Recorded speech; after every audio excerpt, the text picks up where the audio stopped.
Ben Joravsky Show is brought to you by the Chicago Sun-Times. For the latest in Chicago and Illinois news, sports, weather, and the latest in national news from a real Chicago frame of mind and real Chicago writers, check out the Chicago Sun-Times. Read the daily paper or online at chicago.suntimes.com. And hey, if you have a little extra cash, subscribe. And by the Chicago Reader. For a deeper dive in the daily Chicago news and for all of what's going on in this city, you gotta read The Reader.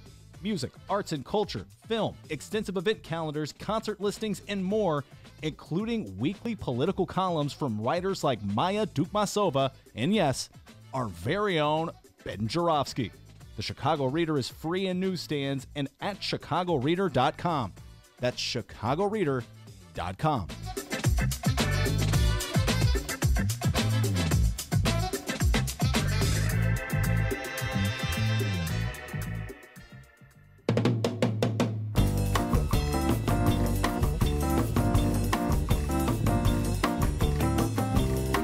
Thank goodness it is Friday, March 1st, and live from the Chicago Sun-Times studios on Racine Avenue, this is the Ben Joravsky Show. Today on the program, Sun-Times Metro editor Rummana Hussain will join us, and we welcome our dear friend and director of the Black Harvest Film Festival, the one, the only, Sergio Mims. And now your host, Chicago Reader columnist, Benny J. Ben Joravsky. Hello, everybody. Ben Joravsky here. We're calling this We Can Do Better Friday. And here's why. So today is the day, everybody, where I have to do something that's very hard for me to do. Yes, I must say something nice about... See how hard it is for me to do? I can't even say his name. I'm going to say something nice about... Come on, let's do it. Come on. All right, I'm going to have to say something nice about David Brooks. David Brooks, of course, if you remember, is a New York Times columnist who's a little to the right of center, you would say, and yet manages to always write these embarrassing suck-up columns about politicians like Rahm Emanuel and Chris Christie. And wait a minute, I was going to say something nice about David Brooks. Oh, no. All right, here we go. David Brooks wrote a column today, just like the one S.E. Cupp wrote yesterday, examining Democratic reactions of love for Michael Cohen in the wake of Cohen's testimony to Congress yesterday. Okay. And Brooks, like Cupp, raises a very important point, and I'm giving him a shout-out. How about that, D? All right? Look at you. Yeah, I know. It's just kind of the way I'm feeling, very, benevolent today. All right. Is the love that Democrats have for Michael Cohen legit? All right? In other words, are we, the Democrats, articulating a principled opposition to the foul deeds of Donald Trump that include extortion, bullying, lying, bigotry, racism, and fraud, all of which were exposed by Michael Cohen in his testimony? Are we merely using these foul deeds of Donald Trump, as articulated by Michael Cohen, as weapons in a larger political game to hammer at Trump in the hopes of defeating him in 2020? Not that there's anything wrong with defeating him in 2020. Just asking, folks. All right? And that brings me to the question raised by Alexandria Ocasio-Cortez. She asked it of Cohen in yesterday's hearing, or maybe it was 2 days ago. It was one of the highlights, in my humble opinion, of the hearings. Follow me in this. Zeroing in on efforts by Trump to reduce his local New York property tax, Ocasio-Cortez got Cohen to admit, and I'll read you the exact admission. Yes, you deflate the value of the asset, and then you put in a request to the tax department for a deduction. In other words, Ocasio-Cortez got Cohen to admit that Donald Trump had been playing the property tax game in New York City for years and years and years, where he got his property tax lawyers to get the city of New York to reduce the value of his buildings so he paid less in taxes. We were shocked. We were outraged when this came out. But I have to tell you this, folks. That same game is played right here in the Democratic city of Chicago. And it's played by Donald Trump as well. As you know, if you read the Sun-Times, Donald Trump hired Alderman Ed Burke as his property tax lawyer, and Burke went before Assessor Joseph Berrios to essentially deflate the value of Trump Towers, a very valuable asset, to put it mildly. Essentially, Burke Burke's appeal allowed Barrios to lower the taxes Trump pays in property taxes and raise the amount you pay, because the less Trump pays, the more everybody else pays to compensate. Is this tactic legal? Yes, it is. But that doesn't make it right. And what is Chicago's reaction to the games that Trump and Burke and Barrios played? Well, just a couple of days ago, the good voters of the 14th Ward reelected Ed Burke, indictment and all, and property tax attorney for Trump and all, as their alderman. Apparently, they worship his ability to get their garbage collected. Chicago, we can do better. We got a great show today, everybody. Rummana Hussain will be here. She's the Metro editor of the Chicago Sun-Times. We're going to be doing all the news, week in review, see what's on Rummana's mind. I see list we're going to be talking about. We're still a weekend. We could still talk about the Oscars. We could talk about the mayor's race. We could talk about the aldermanic races. We could talk about R. Kelly. We could talk about Michael Cohen. I may ask her about Lynn Patton's performance at the hearing on Wednesday. We haven't really talked about that, Dee.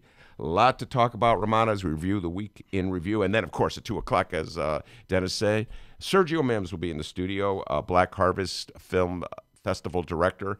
Cannot wait to pick his brains about what went down with Michael Cohen. I know he has a lot of strong feelings about how Lynn Patton was used at the hearing. Also get Sergio's thoughts on the Oscars and his thoughts on the mayor's race and everything else in the universe, because Sergio always has a lot to say. In other words, it'll be politics, politics, politics, and politics on the Ben Joravsky Show today. But before we do any of that, time has come for Dennis to give us the news. All right, everybody, it's the middle of the final day of the week. Bring it, weekend. Let's talk about the national news happening this afternoon. And we're going to spend today's national news portion of our program looking away from that blinding, oddly orange, but in some places also very pale light, often referred to as President Donald Trump. Because, Ben, we have a new Democratic nominee for president in 2020. That's right. Jay Inslee is his name. He's 68 years old. And apparently climate change will be his game. He's the Democratic Washington State governor, and he's stepping inside of what has now become a crowded ring of contenders to run against Trump in 2020. He made his announcement via online video. That's what you do nowadays, by the way. Right. And the now presidential hopeful intends on making combating climate change the central rationale of his campaign. We're going to go ahead and play that video from Jay Inslee. Jay, take it away.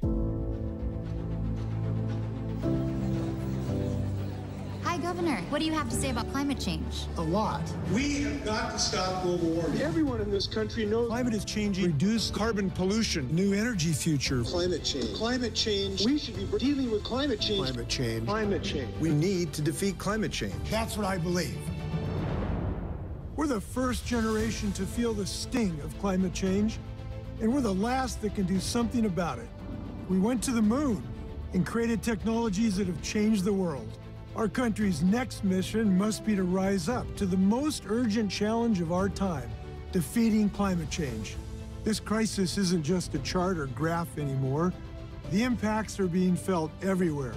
We have an opportunity to transform our economy, run on 100% clean energy that will bring millions of good-paying jobs to every community across America, create a more just future for everyone. I'm Jay Inslee, and I'm running for president because I'm the only candidate who will make defeating climate change our nation's #1 priority. We can do this. Join our movement. This is our moment. This is our moment. A lot of voices coming out of the blue. Hey, where are those people? Whose moment? Yeah, no. It's starting to remind me, the Democratic primary for president is sort of reminding me of the past mayoral election where we had 14 people running for mayor, and each one had carved out their little turf, their little territory, their little path to victory. That's the key, folks. Path to victory. Everybody's figuring out, what do I have to do to get just enough votes to win? So in the case of Chicago's mayor, to make it to the runoff. In the case of the Democratic primary, to be the presidential nominee. And so obviously Jay Inslee, the 68-year-old Democratic governor of the state of Washington, has figured that his dedication, his devotion to clean energy goals will be his path to victory, that he can convince somehow or other every single Democratic voter who really cares passionately about this cause, that it's their number one concern, that they will vote for him. If I had to put money in Vegas, D, I would say it's probably not going to work. It's you're asking people a lot to, you're asking a lot of people to suddenly put Jay Inslee, someone they probably never heard of before, at the top of their list, ahead of a lot of people that, like Bernie Sanders, Elizabeth Warren, well-known candidates, Kamala Harris, who've already been running, who have a high media profile. But you know what? Hey, it's 68 years old.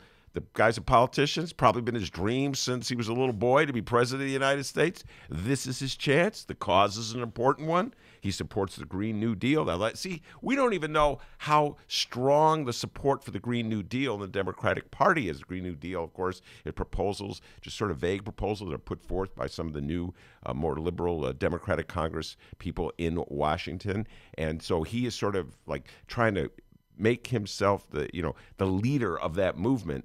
And we don't even know how strong the commitment of the Democratic Party is to the Green New Deal, but we already have a candidate who's sort of championing it and using that as his primary cause and as his path to a victory. So it'll be interesting to see. If I had to put money on it, I'd say he would not emerge as the candidate. It's just too many things going against him. His lack of name recognition, the fact he's from Washington, which is on the far side of the country from, like the media center and the East Coast, and his age, 68. But he may use the run to gain prominence, and perhaps if the Democrats take control of the White House in 2020, the next president will appoint him to a high-ranking position where he can implement some of his environmental programs for clean energy. So that's my take on Jay Inslee. Inslee is slated to hold a news conference in Seattle at a solar panel installer facility for the big announcement. I'm telling you. He's working that angle. Oh, and I must say, he sounds a little like Super Dave Osborne, a.k.a. the late, great Bob Einstein. Yeah, a little moment there for Bob Einstein. 10 trivia points. Who's his brother? Oh, Albert Brooks. Very good. Yeah. Actually knew that one. For once, I knew something out. Could we have a prize for Dennis or something, like a blue Mustang? All right, so, Ben, let's get the house in order here with the announcement of Jay Inslee. Let's run through this long list of Democratic candidates we now have running in the 2020 POTUS battle. We now have 11. Let's find out who they are. 2020 Democratic presidential candidates. All right. Where'd you get that music? I just found it in the library here sometimes. That sounds like I'm going way back now. A song by the Moody Blues. Conquistador, your stallion stands. Hang tight, millennials. Sorry about that. All right, so first up, we have 11, like I said, all right? Yeah. First up, it's the man looking for his Rocky II moment, Mr. $27 himself, Vermont Senator Bernie Sanders. Who will be in Chicago this Sunday giving a speech at Navy Pier. Oh, really? Yeah, Bernie Sanders has raised, how much money has he raised already? Quite a bit, I imagine. $10 million or something. The America guy is loves really him some good. Bernie. Yeah.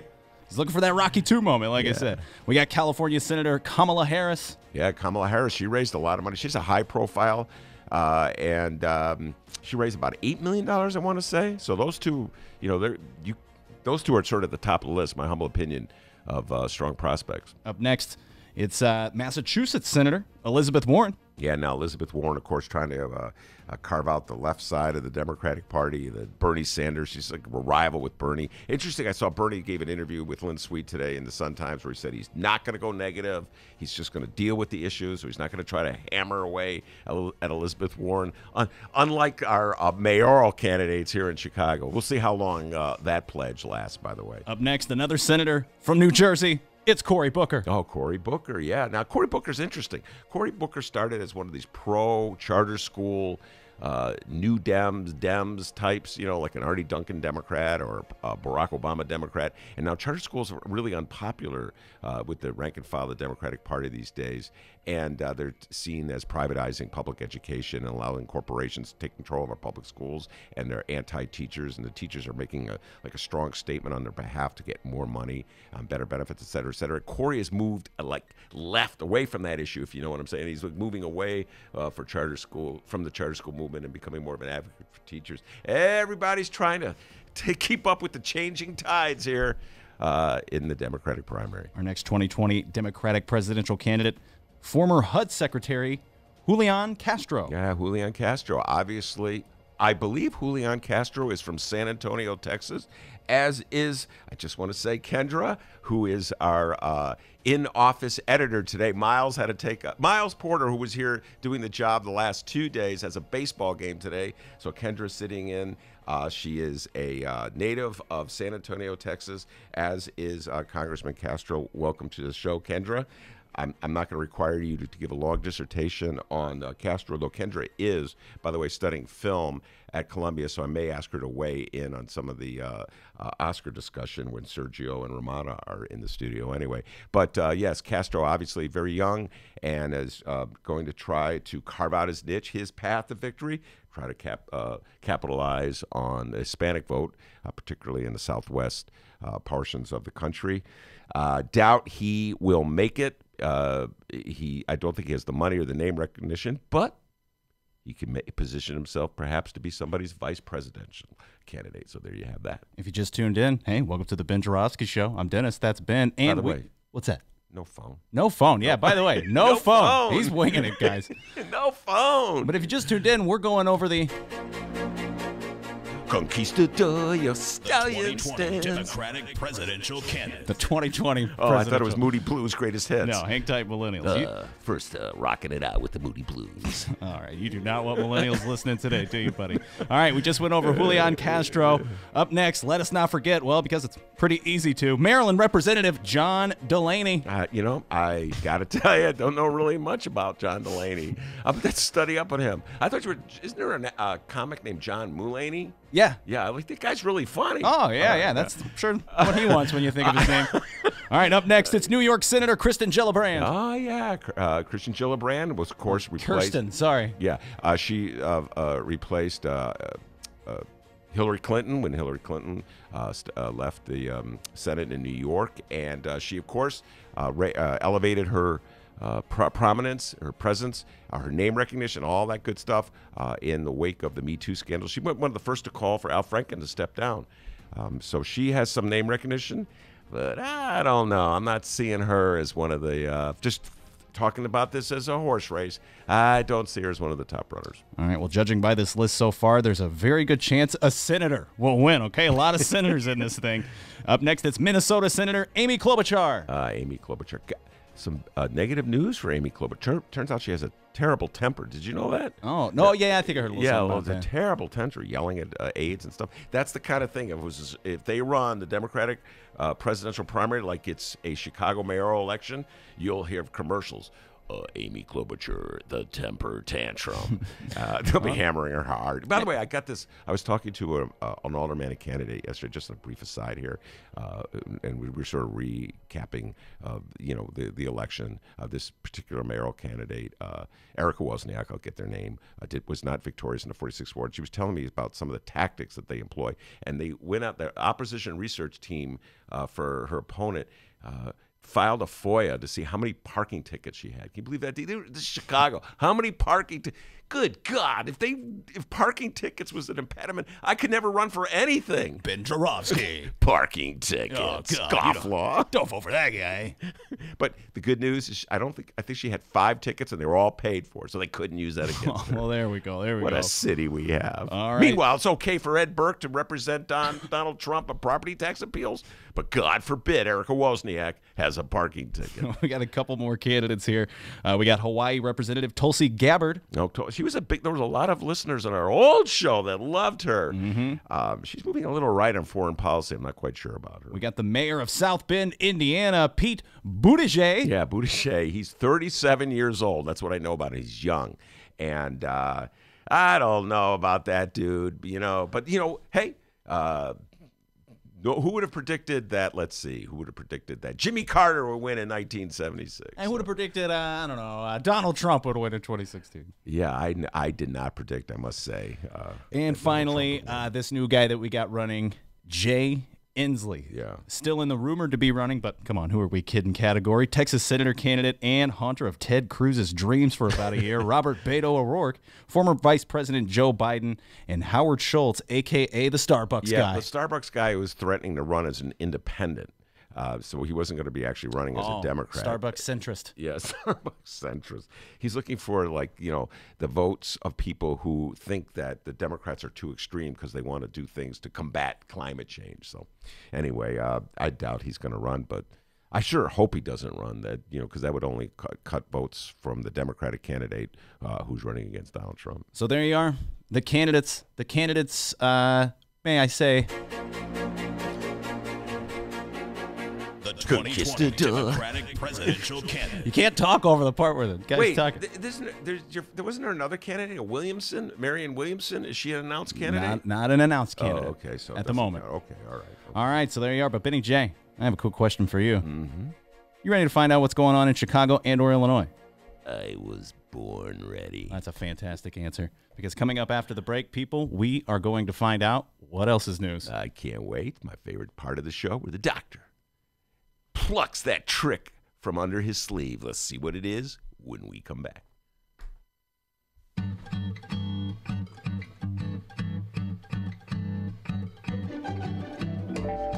If you would like to advertise with the Ben Joravsky Show, and who wouldn't, contact Tracy Baim at publisher@chicagoreadercorp.com. We have several advertising options for your business or organization, and quite frankly, we would love nothing more than to tell our listeners all about it. Once again, that's Tracy Baim at publisher@chicagoreadercorp, that's CORP as in Paul.com, to advertise with the Ben Joravsky Show, the Chicago Reader, and the Chicago Sun-Times. We look forward to plugging you. Okay, well, that came out kind of weird. More of the Ben Joravsky Show live and downloaded in moments.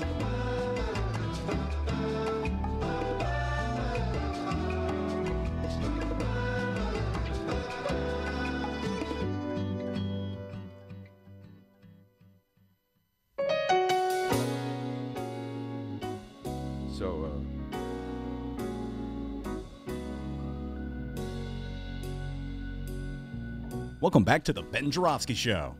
Benny J, take it away. All right, will do. Ben Joravsky here, the Ben Joravsky Show at the beautiful Chicago Sun-Times radio studio on Racine. Man, what a great, can we just one more time, give an applause for what a beautiful studio it is.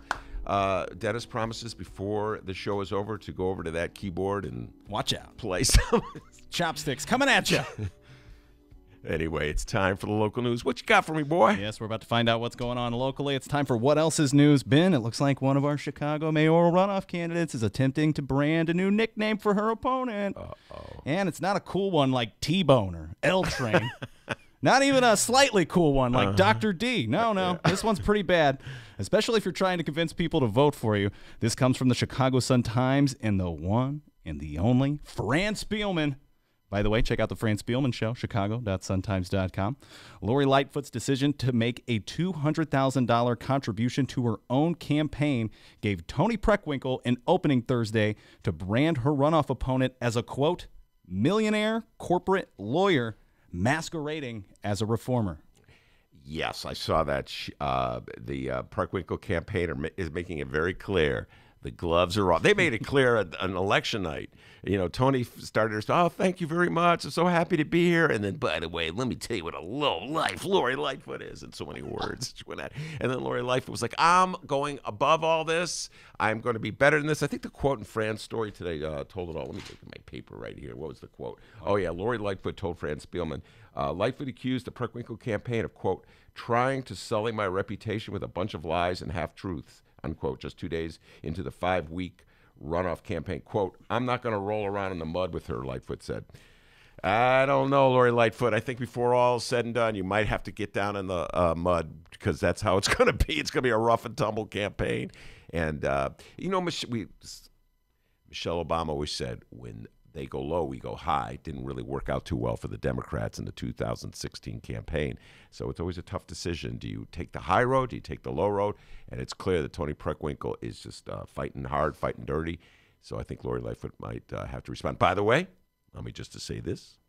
Lori Lightfoot will be our guest on Tuesday at 6:30 at the Hideout. Mick Dumke and I will be doing our first Tuesday show. So Lori Lightfoot will be there live, answering our questions. 6:30 on Tuesday. What is that, March 5th at the Hideout, 1354 West Wabansie. And if you've never been to one of these First Tuesday shows, oh, they're fantastic. You go, hang out, get a drink, go watch people talk politics, hang out with like-minded political junkies, Ben Joravsky and Mick Dumke, Lori Lightfoot, the guest. It's a big get, buddy. Well, we've had Tony Preckwinkle there twice, ducking and dodging on the last time. Here's Preckwinkle campaign spokeswoman Monica Trevino on the matter. Quote, "Is this the type of principled reform Lori Lightfoot thinks Chicago is looking for, where candidates can dump as much of their wealth as they want into a campaign instead of work to build grassroots support?" The quote continues, but we're going to pause for a moment. Let's compare the campaign cash for the candidates. What do you say, Ben? All right. By the way, Monica Trevino, good friend of this show. Yeah. Monica's been on the Ben Joravsky Show before. All right, so we're going to go back to the Fran Spielman article here. Let's see here. Preckwinkle raised $5.4 million in round one of the mayoral sweepstakes and has $4.7 million in the bank for the April 2nd runoff. So $4.7 million to spend for Preckwinkle.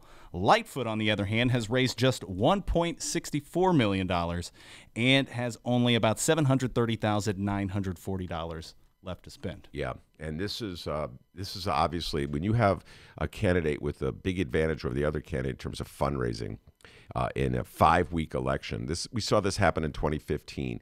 That means that the candidate with the money can hit hard and with negative commercials that brand the other candidate with a certain image or reputation. What do they call that?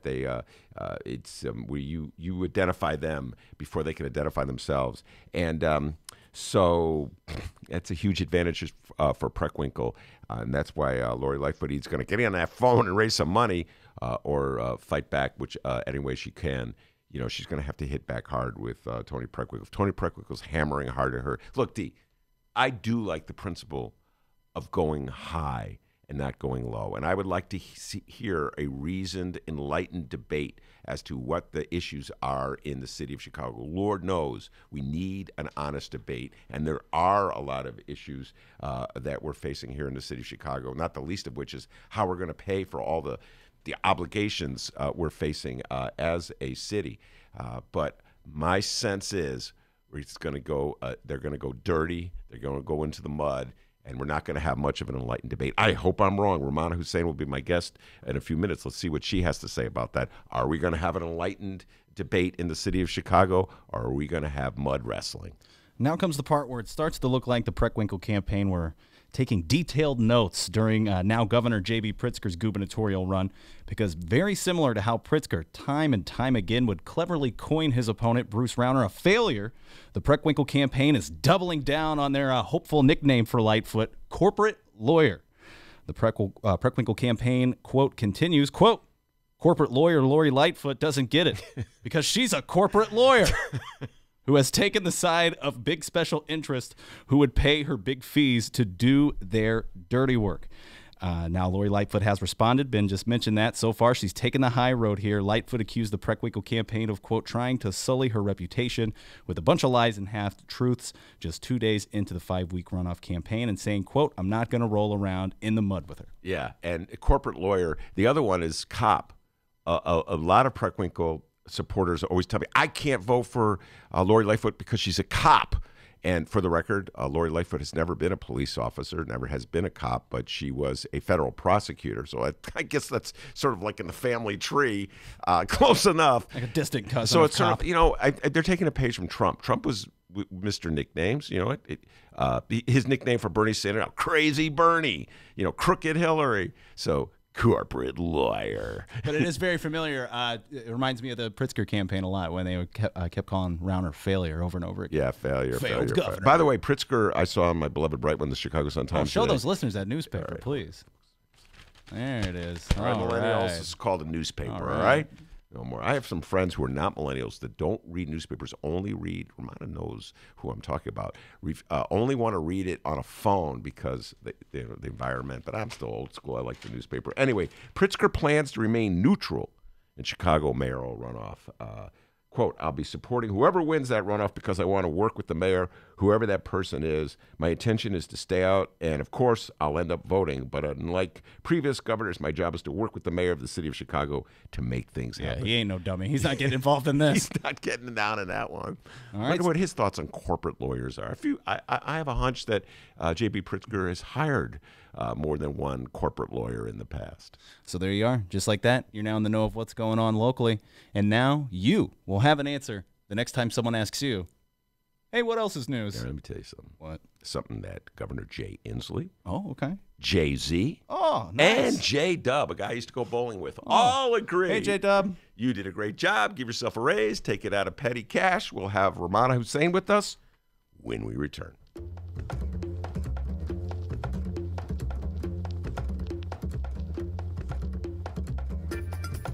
Hey there, producer Dennis here. Thanks for finding and listening to the brand new Ben Joravsky Show. All right, so here's how this works. The Ben Joravsky Show live streams on the Chicago Sun-Times YouTube channel Tuesday through Friday, 1 until 3 p.m.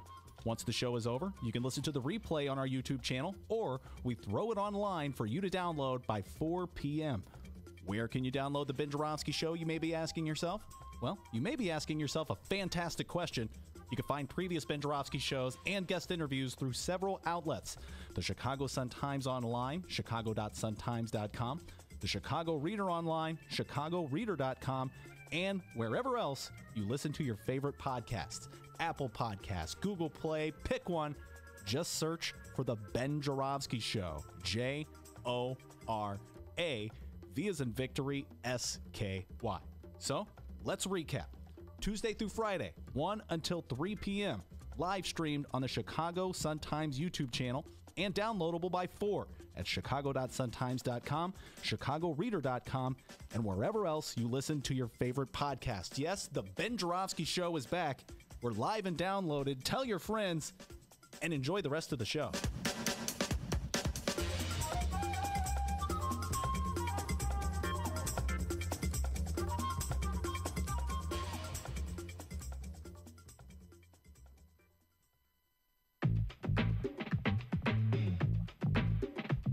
The Ben Joravsky Show is brought to you by the Chicago Sun-Times. For the latest in Chicago and Illinois news, sports, weather, and the latest in national news from a real Chicago frame of mind and real Chicago writers, check out the Chicago Sun-Times. Read the daily paper or online at chicago.suntimes.com. And hey, if you have a little extra cash, subscribe. And by the Chicago Reader. For a deeper dive in the daily Chicago news and for all of what's going on in this city, you gotta read the Reader. Music, arts and culture, film, extensive event calendars, concert listings, and more, including weekly political columns from writers like Maya Dukmasova and, yes, our very own Ben Joravsky. The Chicago Reader is free in newsstands and at chicagoreader.com. That's chicagoreader.com.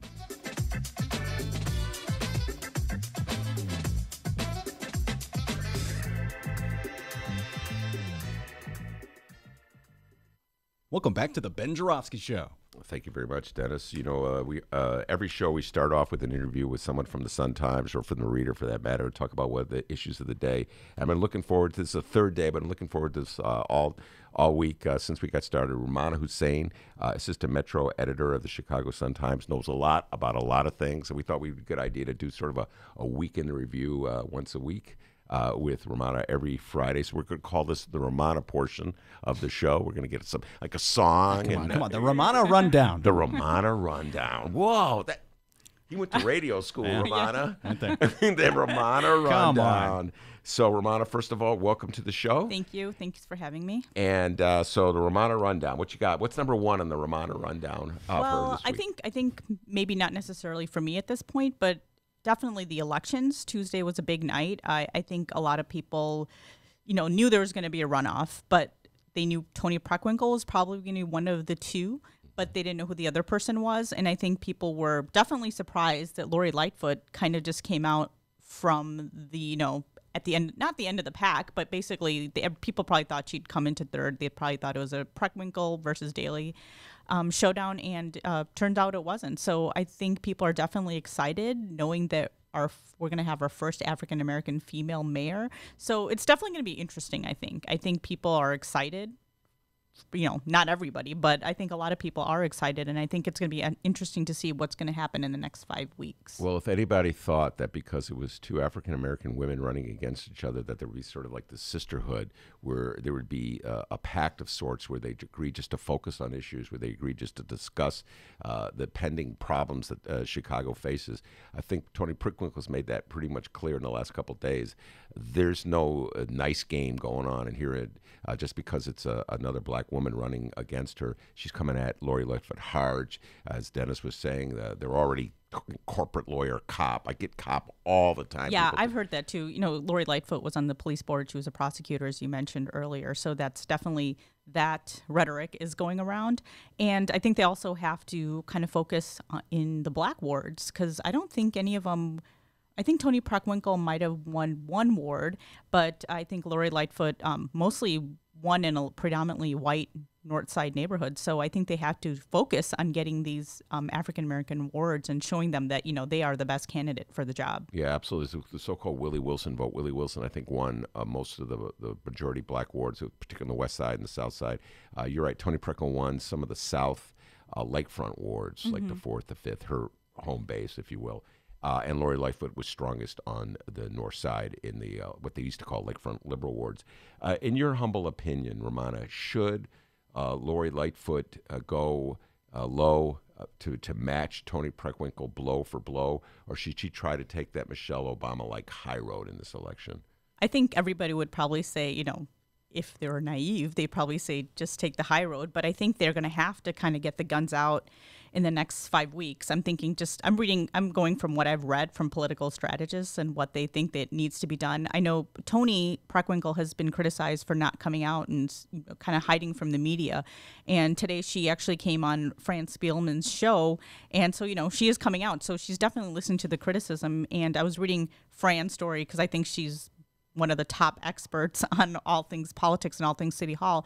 She had talked to some strategists, and they said that Tony needs to get down and dirty, so to win or get some votes. So I think it's gonna get a little heated before it's all over. Well, obviously Tony was coming out of the primary. She had some disadvantages, her ties to Burke, for instance, and that was a huge. And then her aide, comparing Lori Lightfoot to a Nazi. Yeah. And so I think that, caused a lot of heat as well. So I think the Burke thing definitely was very harmful. And nobody probably saw that coming because nobody saw Burke being charged with the crime. By the way, Ed Burke was just reelected by the citizens of the 14th ward. Yes, that was definitely, that was one of the interesting takes of the night. And, the different aldermanic races, you had Joe Moore losing, Joe Moreno losing. Nobody saw those coming, but I think it was interesting to see that, these incumbents lost in those wards, but then here Burke is, he has these feds after him and he still wins. So it's definitely interesting. I know he's indicted. The feds are on the trail.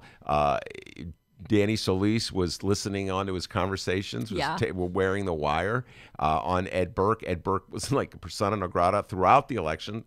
Candidates running from him, giving back money he gave, and he got reelected. Yeah, it was definitely an eye-opener. But I think a lot of people did expect him to win. They probably thought the challengers didn't have the name recognition out there. So you never know with Chicago politics. Do you have a are you, let me put it this way, are you more tolerant of the Chicago point of view that so many Chicago voters have where, well, if I get good services, I'll put up with my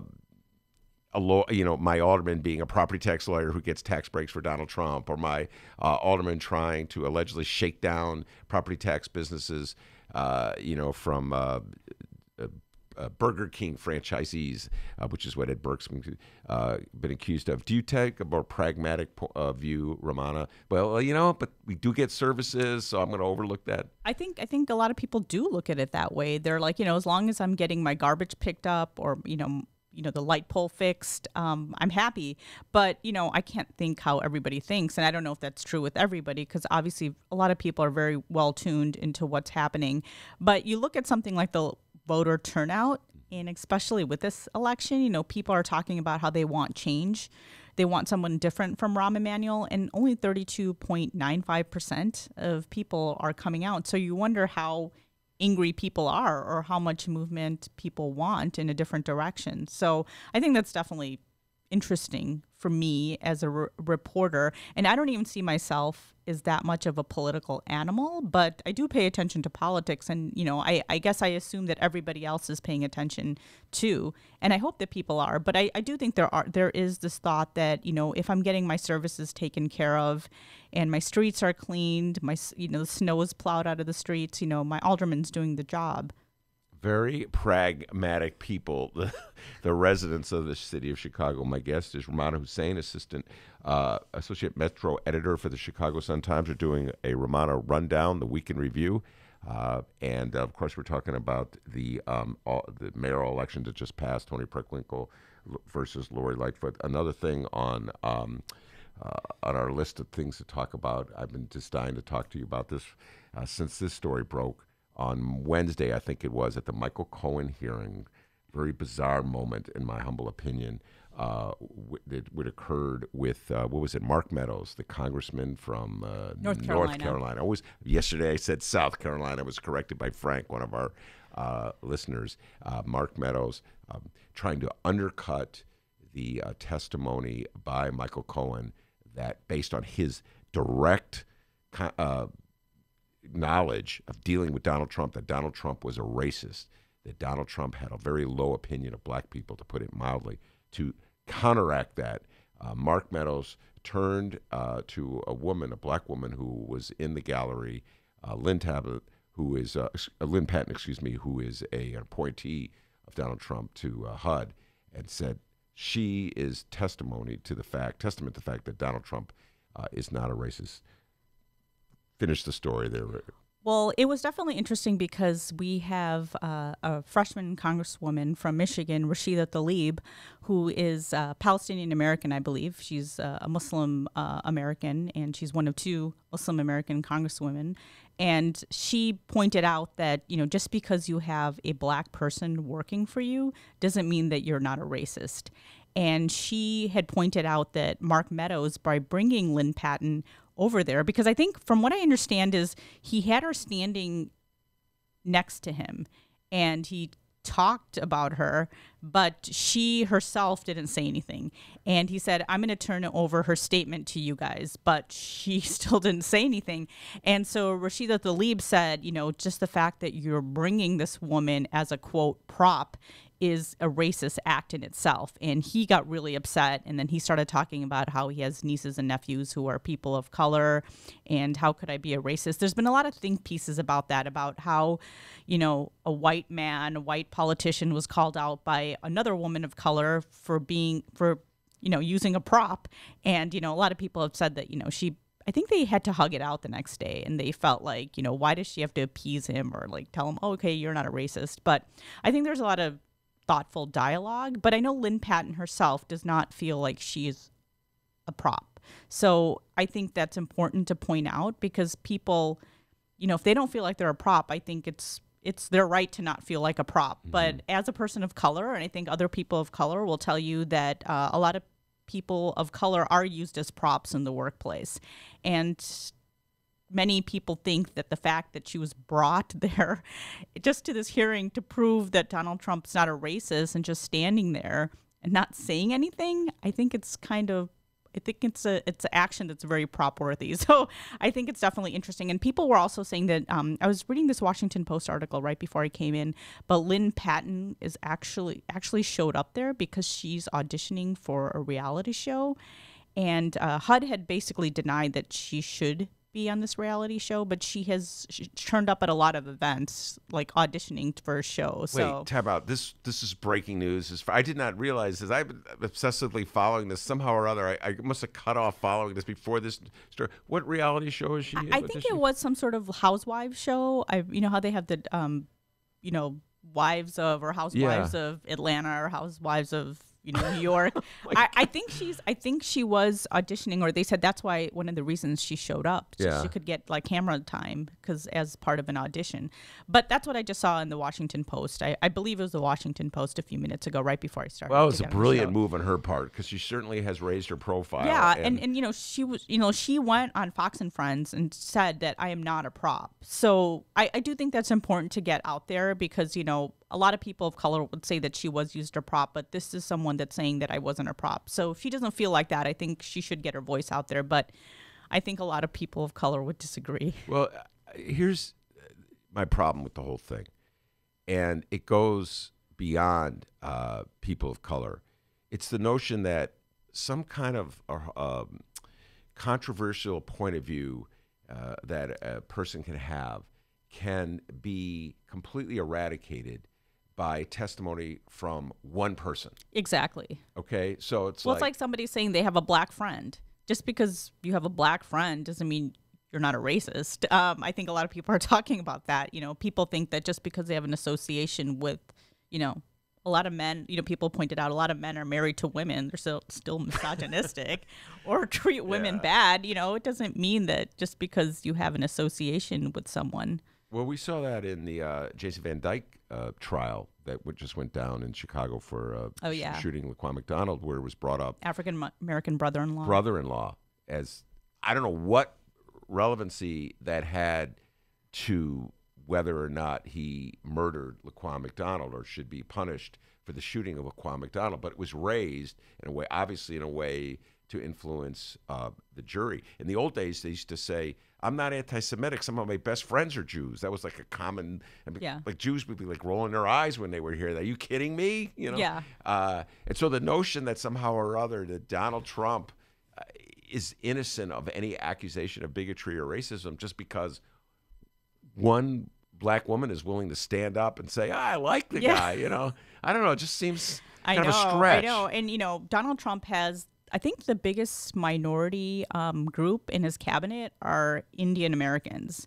And I think if you talk to a lot of Indian Americans, they're going to tell you that that doesn't necessarily mean that, all Indian Americans like this or want to be on his cabinet or are necessarily approve of who Donald Trump is. So it's definitely an interesting time in our country. And I think race and, these type of topics are never going to go away because these are sensitive topics and they're important topics. And for people to, use people as props or just say that just because I have this minority person in my cabinet, it means I'm okay with all people that look like this isn't necessarily true. My guest is Rummana Hussain. We're doing the Romana Roundup. That's just a title that Dennis came up with. Sounds pretty good to me. She's going to go out and hire a good corporate lawyer and coin that phrase, and so she can hold it forever. I can become rich and retire. She can become rich and retire. We have much, much more on the Roundup when we return.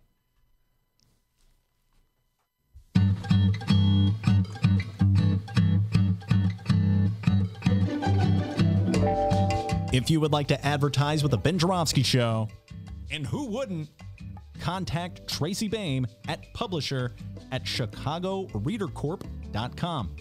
We have several advertising options for your business or organization, and quite frankly, we would love nothing more than to tell our listeners all about it.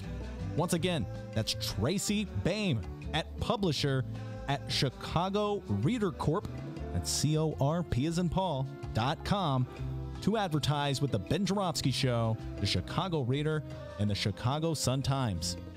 We look forward to plugging you. Okay, well, that came out kind of weird. More of the Ben Joravsky Show live and downloaded in moments.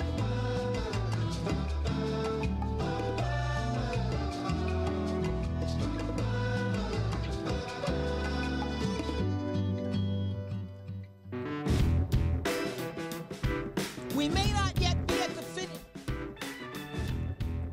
Commercial break over. Welcome back to the Ben Joravsky Show. All right, Ben Joravsky here with me in the studio. Rummana Hussain from the Chicago Sun-Times. It's the Romana Roundup, we call it around here. We're going to have T-shirts. Romana Rundown. Oh, is it Rundown? Rundown now? Rundown. You changed it. I thought it was Roundup. No, all Rundown. All right, Rundown. All right, Rundown. All right. We're going to have to redo those T-shirts. I just ordered them. Hey, burn those T-shirts. Anyway, we're going down some of the big stories of the week. And moving on to R. Kelly, something that Sun-Times has been covering, something that's been in the news a lot lately. Give us some updates on R. Kelly. Well, the latest is that he had posted bond on late Friday night, I believe. And the woman who posted his bond was a woman from Romeoville. And she had met R. Kelly on a cruise. The reason I bring her up is because actually on election night, while all this action and high activities going on, the woman who apparently posted his bond had called us and said that, hey, the information I never gave you, it's not true. And so we kind of had to go a back and forth. And, her name was on the bond slip, and it said that she was from the suburb where this woman was calling from. So it's definitely an interesting case. This woman, it turns out, according to court documents, had won a wrongful death suit. I think she had a child that died. So she came into some money that way, and so she posted his bond. So his friend had said that this woman had posted the bond after he came out of a cigar lounge in a McDonald's. He went to a McDonald's right after he posted the bond and then went to a cigar lounge. And I think he spent some time in the bathroom at McDonald's because his friend told a reporter that he didn't use the bathroom at Cook County Jail, so he, quote unquote, lit it up. The bathroom in McDonald's, I think. So it was probably TMI, but that's the latest. I mean, the case is probably going to take a while. I don't know if you paid attention to the first R. Kelly trial. I believe it started in 2008, maybe 5 or 6 years after the initial charges when Jim DeRogatis and Abden Palish had covered the story. It took a couple years. In the Sun-Times. Yeah, in the Sun-Times. I mean, the Sun-Times, I'm not trying to toot our own horns, but we did do the original covering that led to it. Obviously, the Lifetime series that came out. I don't know if you watched the Lifetime series, but it was very impactful, I think, mostly because that the victims were on the show. Jim DeRogatis does deserve credit, and I think with the both of these like mediums, you had TV, people paying attention, and I just thought it was interesting that it's been in the papers for all this time, and then finally these allegations, they're resurfacing again, and there's alleged victims coming out. So I think that it's just a very interesting story, and people are asking me I know, my friends are asking me when the trial's going to be, and I'm trying to explain to them that, it's not going to happen overnight. I don't know if it's going to take 5 or 6 years, but it's going to take a couple of years. I mean, high-profile cases take years. I covered the criminal courthouse at 26 and Cal. Even a case that's like moderately interesting in the sense like the media is paying attention to it, it can take up to a year or two. So I think this is going to take a while before it's over. Did you cover the original R. Kelly trial? I didn't. I actually got assigned the courthouse beat right after the case finished, but I did do some preliminary hearings because at the time Eric Herman was the criminal courts reporter, and there were some days where he wasn't there, so they sent me to some like preliminary hearings. So I did cover some of those hearings where R. Kelly was, but I didn't cover the actual trial. And when the trial was over, I was sent to one of the jurors' house, and I kind of just sat outside, but the juror never showed up. So I was just sitting outside in some like far south suburb, I think it was, and just sat there for like 2 or 3 hours. The person never showed up. And so what do you think the difference now from then is in terms of public attitude toward R. Kelly? I think the public attitude has definitely changed since 2008. I think Mary Mitchell has spoken out about this because she's somebody else who's been on this and kind of has been dogged about this case. Mary Mitchell, Chicago Sun-Times columnist. Yes, she's a Chicago Sun-Times columnist, one of my colleagues. She had talked about how black women, black girls are kind of ignored, and she kind of kept talking about that. And I think the more and more people talked about it, and that was one of the things in the Lifetime series, it was kind of like ingrained again, like, if these victims or alleged victims were white, people would probably have more of an uproar. And I think you have to look at all the the past, the history of the United States, and people felt like a lot of people in the African American community are like, oh no, they're dragging another African American down. And then I think people started thinking about it, and especially after this series came out, they're like looking at like, these women are also part of the community, and they hear the allegations and they realize how horrific they are. So I think you definitely saw a turn in public attitude in a lot of communities over this case. And I don't think definitely people like his music, but I think even artists, because there's a lot of artists who still sang with him after the allegations, after he was acquitted, because the allegations were still there. Lady Gaga who's very popular right now, she had a duet with him, and I think the song was called like "Do What You Want" or "Do What You Want to Do with Me." And a lot of people, I know there were people who were critical of it then, and it took her years to finally, to have Spotify take it off. He played at Pitchfork a couple of years ago, 2013, and Pitchfork apologized like now. So I think a lot of people in the music industry, a lot of people in the community, the local community, are kind of there's a shift in attitude for sure from the last time he was charged. Yeah, it's not just the R. Kelly. We see this across the board. The Woody Allen. For sure. People are now not going. I think Woody Allen couldn't get his last movie produced. People are moving away. They're almost embarrassed to admit that they like Woody Allen or they like R. Kelly or she's like, I never liked Woody Allen anyway. I never liked Woody Allen. You can ask my husband that. I had a big argument with him a couple days ago about how I don't know how he always pairs himself with these women who I think would never go for him in real life, and I think he gave like all these like unattractive males like hope. And I go, if there was a woman who looked like Woody Allen, and she paired herself with like these really attractive men, those movies wouldn't even do well. Okay. So you're actually tapping into one of my favorite themes, and that is this bizarre thing. We're going to Sergio Mims is coming on next with Black Harvest Film Festival. We're going to talk about this, but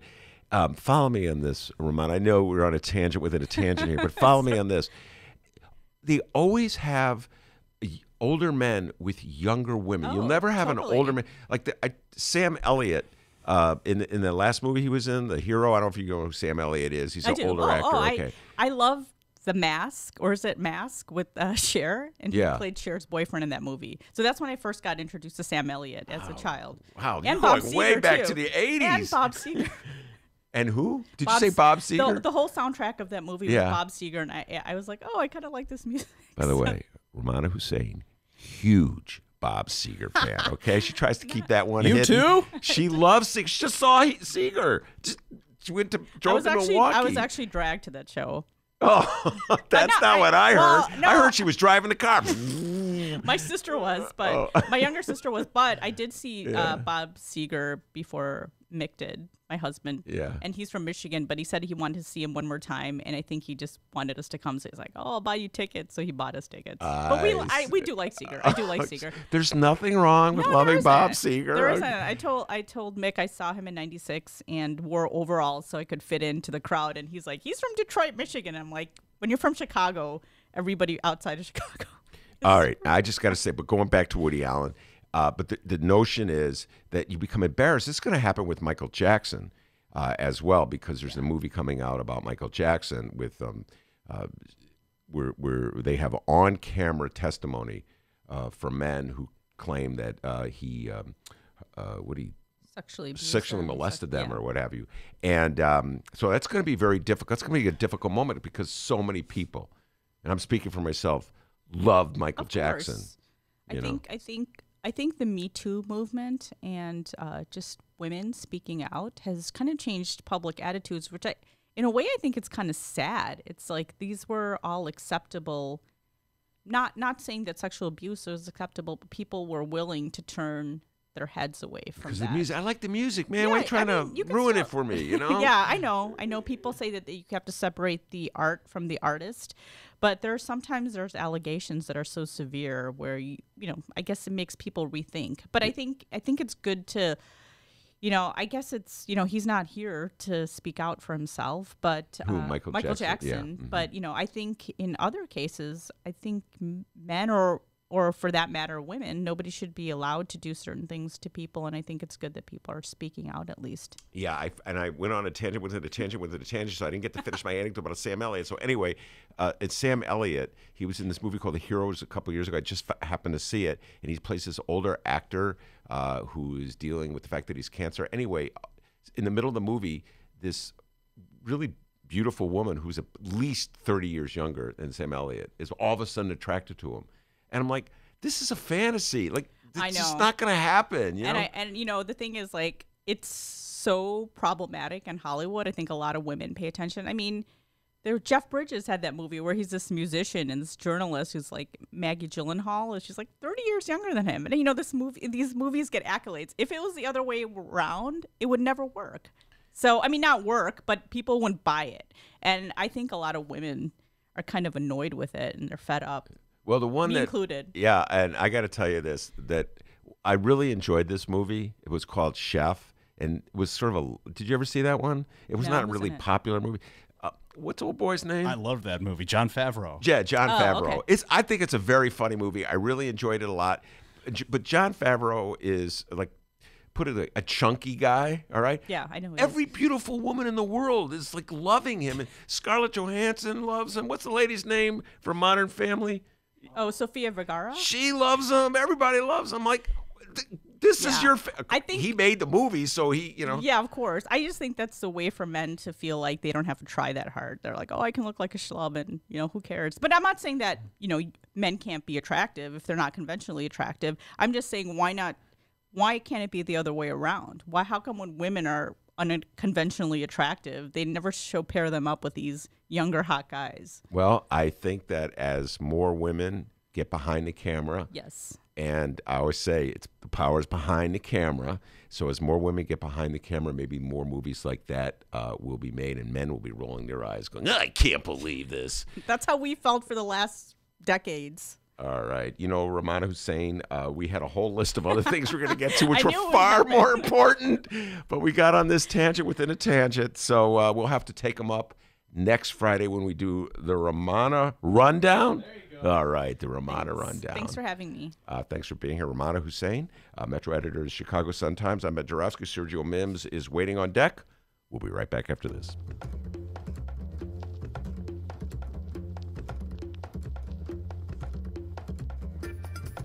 Hey there, producer Dennis here. Thanks for finding and listening to the brand new Ben Joravsky Show. All right, so here's how this works. The Ben Joravsky Show live streams on the Chicago Sun-Times YouTube channel Tuesday through Friday, 1 until 3 p.m. Once the show is over, you can listen to the replay on our YouTube channel, or we throw it online for you to download by 4 p.m. Where can you download the Ben Joravsky Show, you may be asking yourself? Well, you may be asking yourself a fantastic question. You can find previous Ben Joravsky shows and guest interviews through several outlets. The Chicago Sun-Times online, chicago.suntimes.com, the Chicago Reader online, chicagoreader.com, and wherever else you listen to your favorite podcasts. Apple Podcasts, Google Play, pick one. Just search for the Ben Joravsky Show. J-O-R-A, V as in victory, S-K-Y.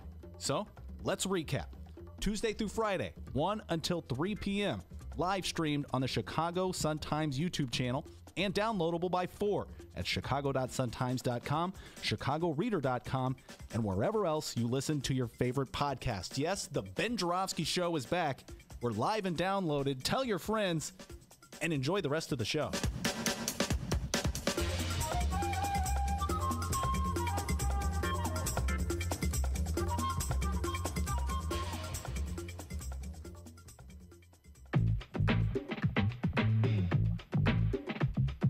Ben Joravsky Show is brought to you by the Chicago Sun-Times. For the latest in Chicago and Illinois news, sports, weather, and the latest in national news from a real Chicago frame of mind and real Chicago writers, check out the Chicago Sun-Times.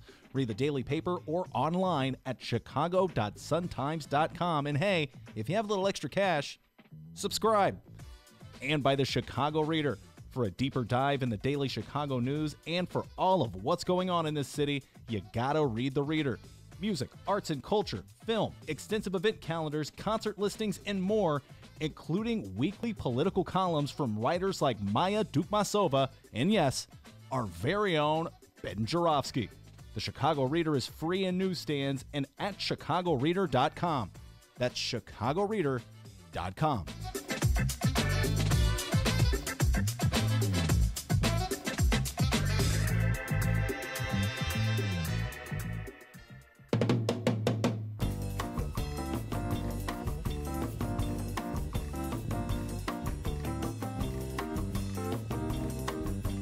Thank goodness it is Friday, March 1st, and live from the Chicago Sun-Times studios on Racine Avenue, this is the Ben Joravsky Show.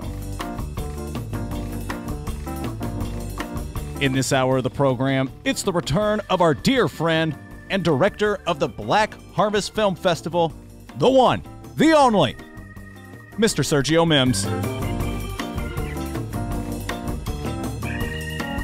And now your host, creator of the Baby Driver Film Festival. He loves that movie still. Chicago Reader columnist Ben Joravsky. Yes, indeed. Sergio Mims, we call him the Renaissance Man because, yes, he's a movie maven, co-founder of the Black Harvest Film Festival. Right. He knows more about current movies than anyone alive. And old movies, too, especially. This man knows more about blaxploitation movies from the 70s than anyone alive. Can I say something right now? Go ahead. I think it's you are. It's a little weird to have Dennis right here when he's usually in another room. But look at the size of the room behind you. I don't think we could fit Dennis in there. Right? Dennis, you're going to go sit in that closet over there. Anyway, the Renaissance Man, he could also talk politics, and I know he's got a lot to say about the mayor's race. Got a lot to say about what went down in Washington on Wednesday with Lynn Patton giving silent testimony on behalf of Donald John Trump. So we'll get to all that with Sergio Mims. Before we do that, what you got for me, D? Well, it's time to go to you. And yes, I'm talking to you, the Ben Joravsky Show listeners. How's it going there, live streamers? You guys live streaming? You downloading? How you finding us? Either way, it's fantastic. Ben, let's head over to our social media pages and check those. What do you say? All right. Sounds like a good idea. We have some people to thank on our Facebook page because we've reached 400 likes on the page. All right. Ben, you see that mountain up ahead? Oh, yeah. See that up there? What is that? That's 500 likes, buddy. Mount 500. Just put your We're head starting down. from scratch. We were up to how many? And then like 5,000. Just put your head down, buddy. We'll get there soon enough, all right? I'm climbing that mountain. 500. One step at a time. Here we come, 500. We'll get there soon enough. That's pretty good for how long? 3 days 2 now? days, yeah. This is day 3. Day 3. That's good. Thank you, sir. So let's give some shout-outs here. Looks like Ken Davis just liked the Facebook. Wait a minute, Ken Davis. That Ken Davis? Yeah, that's our buddy. Young Kenneth? Yeah, Kenny D. Yeah. Hey, thanks, Ken. That was nice. Shout out to Jim. He just liked the page. Thanks, Jim. You are awesome. Esther liked the page. Hey, Esther, what do you got going on this weekend? Oh, yeah? Really? Okay, well, be careful. Be careful, Esther. Also, shout-outs to Angie, Allison, Celeste, Debbie, Thompson, Ronnie, David, Alan, and Beth. All of you just like the Ben Joravsky Show on Facebook in the last 24 hours. And, we don't care what the others say. All of you are fantastic, okay? Oh, and for all of those out there who may be talking a little trash, 400, what? Come on, that ain't nothing. You're in Chicago. 400 likes, let me tell you, this is a grassroots campaign, all right? All hands on deck, everyone. Yeah. If you're listening to this right now, live or downloaded, doesn't matter, and you've yet to like the Ben Joravsky Show on Facebook, you better go do it. We post news updates, goofy videos of Ben, show alerts, caption contests. People insult us from time to time. It's a great experience, everybody. It's the Ben Joravsky Show on Facebook. Ben, spell that last name. Jorav as in victory, as my beloved Bulls will do tonight as they battle the Atlanta Hawks. Yes, the Atlanta Hawks with John Collins. V as in victory? Oh, I'm sorry. Jorav as in victory, SKY. Hang tight, non-sports fans. All right, and you have no excuse. Find us and like us. We're also on Twitter, at Benny J Show is our handle. And, Ben, I believe we got a comment on our Twitter page. I guess you'd call that a tweet, huh? Oh, yes, call it a tweet. From Donald John Trump? No, this one's from Kevin. Kevin, and his handle is at Las Vegas Bum. Okay. Viva Las Vegas. Yeah, what does he say? Kevin, he's weighing in on the Chicago mayoral runoff here. Mm-hmm. Kevin says, can't wait for a debate between these two, referring to Lori Lightfoot and Tony Preckwinkle. One will answer the question. The other will just say, ditto that. They are running to see who is most liberal, but they really can't out-liberal each other. What do you think about Kevin's comment? Well, I think Kevin is it sounds like he's more of the conservative persuasion, just by the way he went out-liberal each other. Right now, Tony Preckwinkle's supporters are bombarding me with texts and emails, Sergio, trying to convince me that somehow or other Lori Lightfoot is far more conservative than Tony Preckwinkle. And I personally, it's the start of this campaign, but I personally do not see a tremendous distinction between either candidate on these larger issues of redistributing the pie in the city of Chicago and just sort of like these liberal conservative issues. What's your general take on that? I would make the argument that Preckwinkle is the more conservative candidate, in my opinion. Very much part of the machine, even though she claims she's a progressive. The other thing, too, is the fact that I saw her last night on Channel 11. Mm-hmm. They interviewed her, and she's calling Lightfoot a corporate lawyer. Mm-hmm. Yeah, that's right. She put her own money into the campaign. Yeah. But Predwinkle has like $5 million compared to what Lightfoot has. Mm-hmm. Can we just call them Lori and Tony? Okay, go ahead. Call them. Yeah, for the sake of simplicity. Go ahead. Knock yourself out. Yeah. You know, she has more money. Yeah.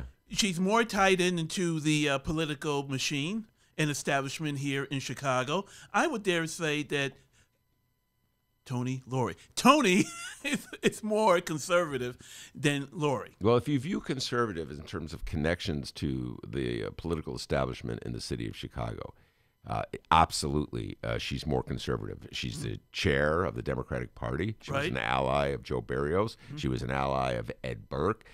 She was pretty much an ally of Rahm Emanuel. She supported him on many of his initiatives up until the moment when he decided he wasn't running, and then all of a sudden she started to run. In, right. Yeah. So, I always give credit to the people who jumped into the race. Sergio, before Rahm left, I call them the original gangsters, and I give them credit for having the guts to go against Rahm. So if you do it, if you just, as you're saying, if you just concentrate on that little square, then yes, I think you can make the argument that Tony is more conservative than Lori.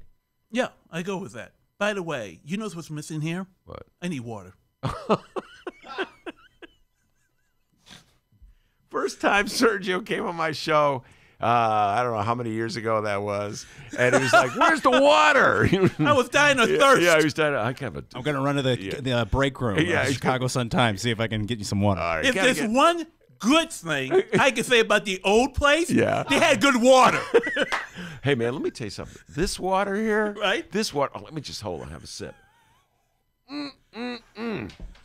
Is that water delicious? All right. Well, then I need to taste. Oh God, drink that water. It's so good. All right, we're gonna get you some water, and actually, Dennis went out to get you some water. What an oversight that we don't have you water. But before we go, any updates about the Black Harvest? With new audience here, why don't you explain to people what the Black Harvest Film Festival? Harvest Film Festival is one of the largest. It is it's the largest black film festival in the Midwest, and it's definitely one of the largest black film festivals not in the United States but in the world. This year we're celebrating our 25th anniversary, which is a stunning achievement for any film festival, let alone even a black film festival. So we are in the process of getting submissions in. We're literally getting bombarded with submissions already. As a matter of fact, just last night, a filmmaker contacted me, a new feature film he has starring Danny Glover, which definitely we would like to have submitted and shown to us. It's called Strive. We are working very hard. We want to make this the best festival possible. Some of the films we're looking at, I can tell you right now, the new documentary on Miles Davis by Stanley Nelson. There's a new documentary on the Apollo Theater. The Apollo Theater in New York? In New York, which hopefully we might be able to get. Hold on just a second. Hold on. He's going to replenish himself with a delicious. How about that water, huh? How is it? Oh, that's good water. Man, Sergio loves the water, okay? I'll tell you what, the Sun-Times, nothing but the best when it comes to water. And he's pouring it into his Chicago Sun-Times coffee. Let me have another sip of this delicious Sun-Times water. Where's the cameras here when we need it? Ah, yes. Oh, it's good water. It's okay. Sergio has been watered. He's ready to go. Refreshed.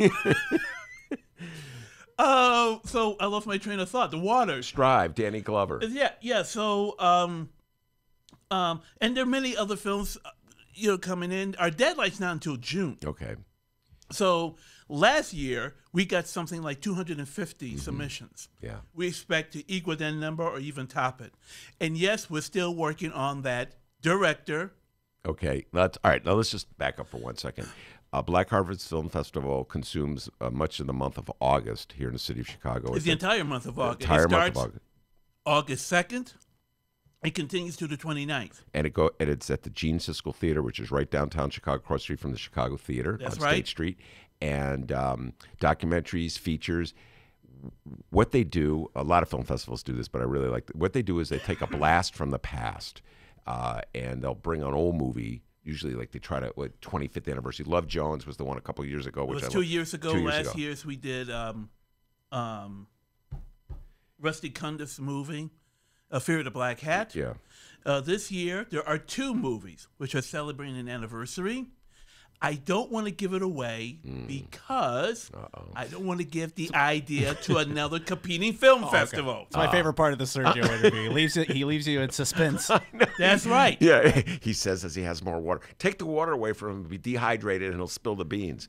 All right, so you're not gonna give us even a clue.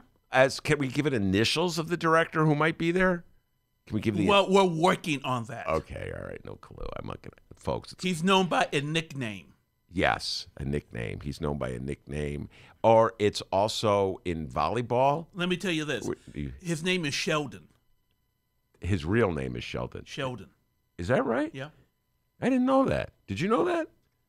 No, but I know who you guys are talking about now. The volleyball thing you said. thing. Yeah. You know when someone hits the volleyball, puts the volleyball in the air, right, to set the other person up for the, or maybe sometimes when you have a drink and you put, it's like fruit punch, but you put alcohol in the drink. Yeah, it's called a Sheldon.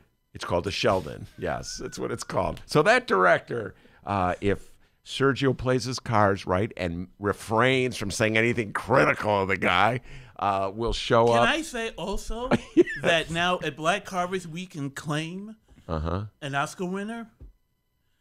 Kevin Wilmot, who was one of the persons who won the Oscar for Best Adapted Screenplay, is a Black Harvest veteran. We have shown 4 of his movies that he directed.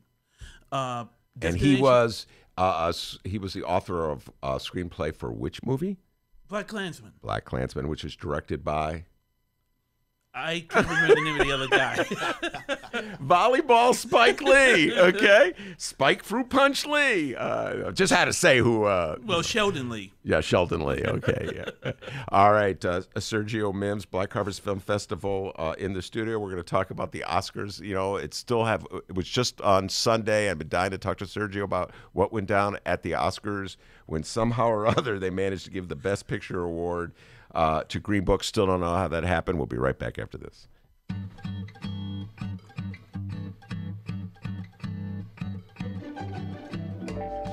If you would like to advertise with the Ben Joravsky Show, and who wouldn't, contact Tracy Baim at publisher@chicagoreadercorp.com.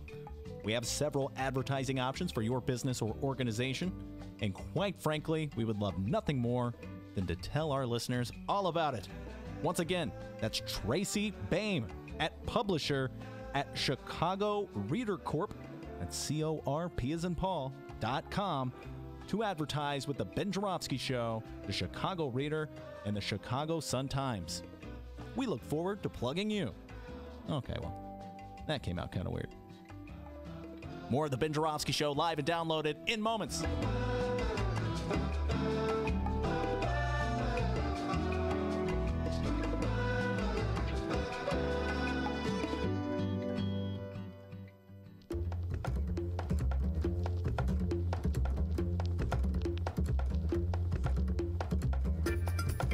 Hey there, producer Dennis here.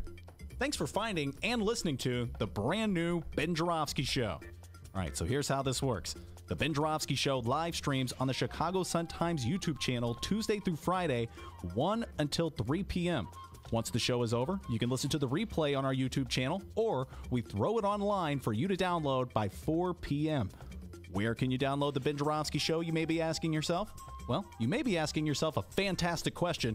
You can find previous Ben Joravsky shows and guest interviews through several outlets.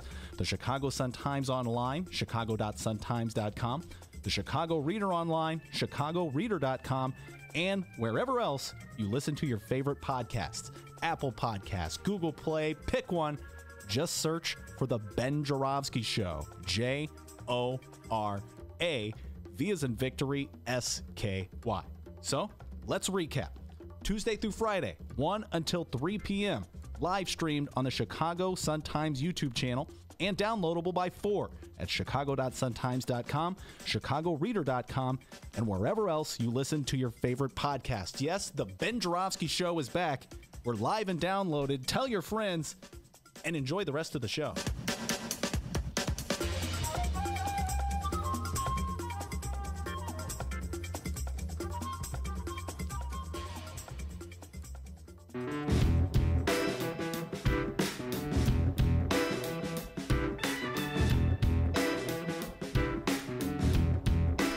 Commercial break over.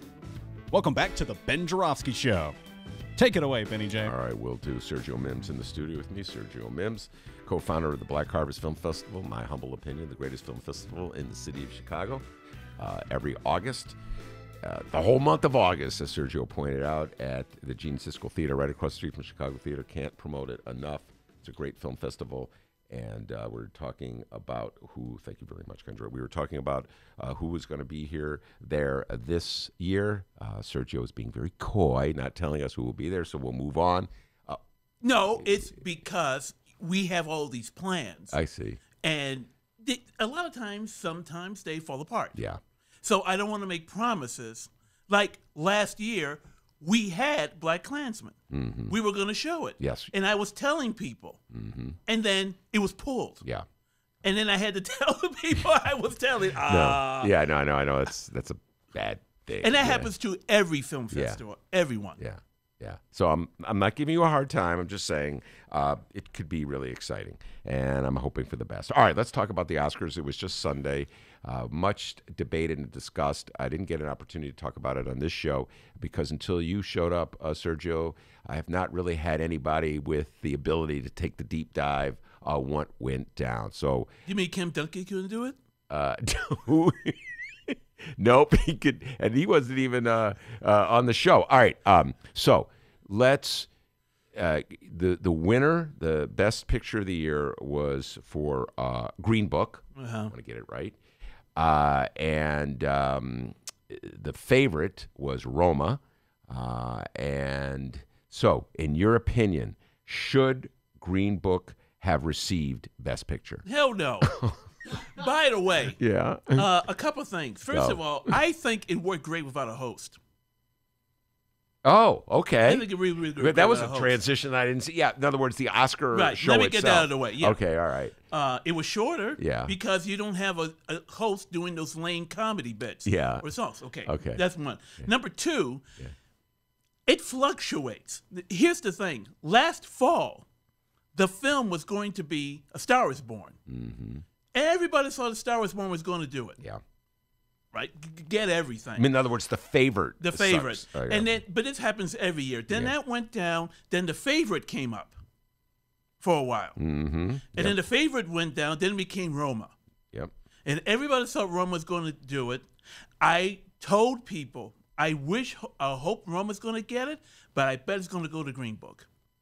You predicted that? Yeah, I predicted Green Book was going to get it because those Oscar voters, even though they've done a lot of diversity and gotten a lot of younger voters, it's the majority of voters are still these old white guys, and they're going to vote for Green Book.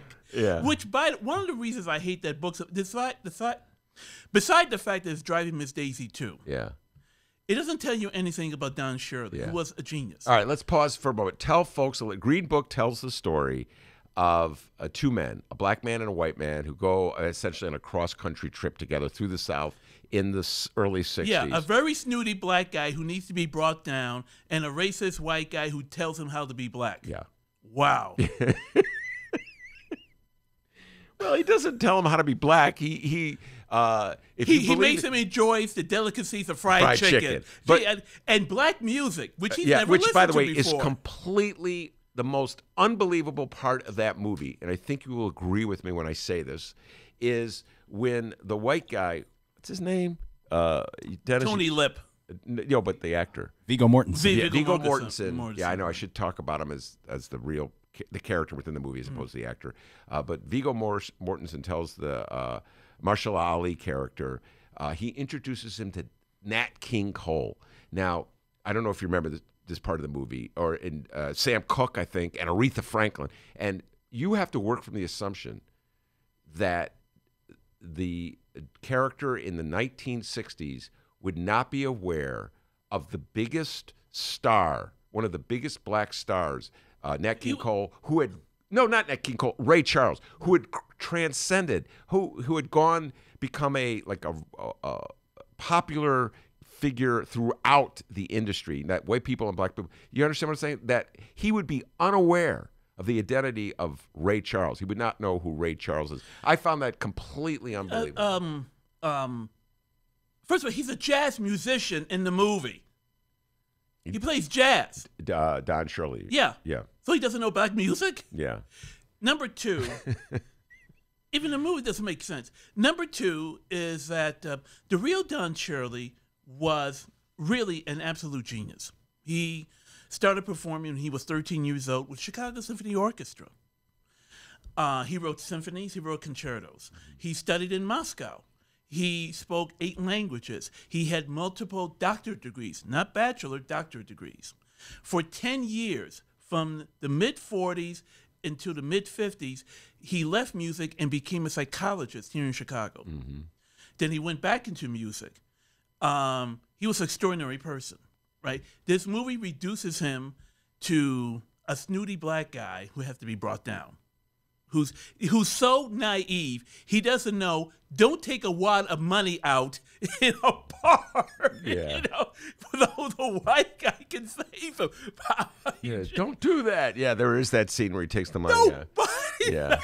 Look at this movie, it makes no sense, but I've been places and heard conversations and heard, I would say, white people saying, I saw a Green Book, that was pretty good. Yeah. And I go, wow, what an insult. Well, anyway. It was, now I'm going to tell you this. When I saw that movie, there were like 4 movies that were the Green Book. I always want to call it Green Room, but I always have to check myself. Kendra's already corrected me twice, though. It's Green Book. Actually, there are 2 Green Rooms. There's one that's really great. It's like a horror suspense movie. Came out about 3 years ago. I didn't see that. That's why I'm thinking Green Room. It's called Green Room. Yeah. And then there's Francois Truffaut's Green Room. Oh. I love when you do your French pronunciation, but you're right. Okay, anyway, Green Book. Green Book. The Green Book was like a combination of my cousin Vinny. It doesn't even deal with the Green Book. Well, it alludes, the Green Book is, of course, is this book that's colored green that would tell black motorists in the early 60s, late 50s. Before then. Okay, into the 40s. What hotels or what restaurants in towns in the South would allow them to enter. To be patrons of, right? Yeah. Because you make the wrong decision, they're handing your head back on a platter. Yeah. It's alluded to in the movie and it's forgotten. And I go, well, why you call it a Green Book? It should have been called Don and Tony. All right, now let me ask you this. So anyway, it's a combination of all these different movies. It sort of invokes, like I said, My Cousin Vinny, Guess Who's Coming to Dinner. There's an element of Guess Who's Coming to Dinner in this movie. And Driving Miss Daisy is the obvious one, The Legend of Bagger Vance. All these magical Negro movies where the black character.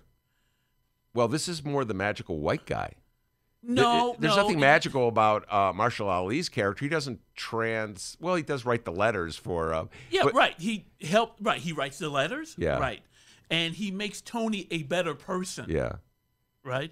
Because remember in the beginning of the movie, he's so racist that when he takes the glasses that 2 black guys have, right? Yeah. So at the end of the movie, he's welcoming him into his house. He's my family. He's a changed guy. Yeah. But so is Marshall Ali. They both change each other. So, it's a blessed movie in that respect.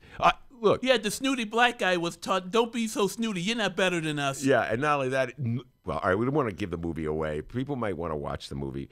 But I encourage you not to. So anyway, I think you will agree with me that the Academy did no service to anybody involved with Green Book by giving it the best picture. And that is the ultimate irony here we're talking about, because it just opened it up to so much criticism that it wouldn't otherwise have received. And Marshall Ali, I actually felt sorry for him when I saw him on stage. I mean, it's hard to feel sorry for the guy who won the Best Supporting Actor. He wasn't that happy. Yeah, exactly. He wasn't that happy, and he has apologized to the family. The Shirley family's upset because there's one scene in the movie where he talks about, I have a brother and I haven't seen him in years, which is not true. He came from a large family. They're all in touch with each other. He was not arrested in the South picking up a white guy and he had to go bail him out. All this stuff that's total. The only similarity between reality and the movie is that the guy was named Don Shirley and he played music. That's about it. Well, I think they got the correct name of the driver, but whatever. Anyway, the only reality in regards to Don Shirley. All right. And I should say, there is a documentary that's been in the works about Don Shirley, which is called Let It Shine. It's in the works. Hopefully, it should be completed by this summer. I've been in touch with a filmmaker. Something we may probably show at Black Harvest this year. This August. This August, right. All right, he's revealing that much anyway. All right. When the award was announced, Spike Lee erupted a bit. He threw his hands in the air. Actually, he tried to walk out. He tried to walk out. Now, can I tell you a true story? Go. The cable was out in my house. I was watching it online. Okay. And you got to pay that bill every now and then. Yeah, once in a while. Okay, go ahead. So I was in communication with a friend of mine in London. All right. And evidently, they got it. They were watching it 20 minutes earlier before we were watching it here. Got it. So I got a message from her. She went, "Damn, Green Book won Best Picture." What? This was still 20 minutes before we saw it here. Right. Yeah. You were hoping that there was a malfunction like a couple years ago when they gave it to, what was the movie? No, they gave it to La La Land when it should have been Moonlight. Moonlight. Yeah, you were hoping for that. Sergio Mims is my guest, Black Harvest Film Festival. We'll be right back after this.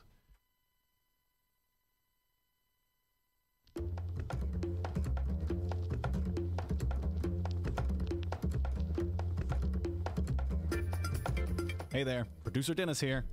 Thanks for finding and listening to the brand new Ben Joravsky Show. All right, so here's how this works.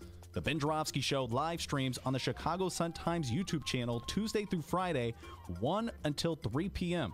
Once the show is over, you can listen to the replay on our YouTube channel, or we throw it online for you to download by 4 p.m. Where can you download the Ben Joravsky Show, you may be asking yourself? Well, you may be asking yourself a fantastic question. You can find previous Ben Joravsky shows and guest interviews through several outlets.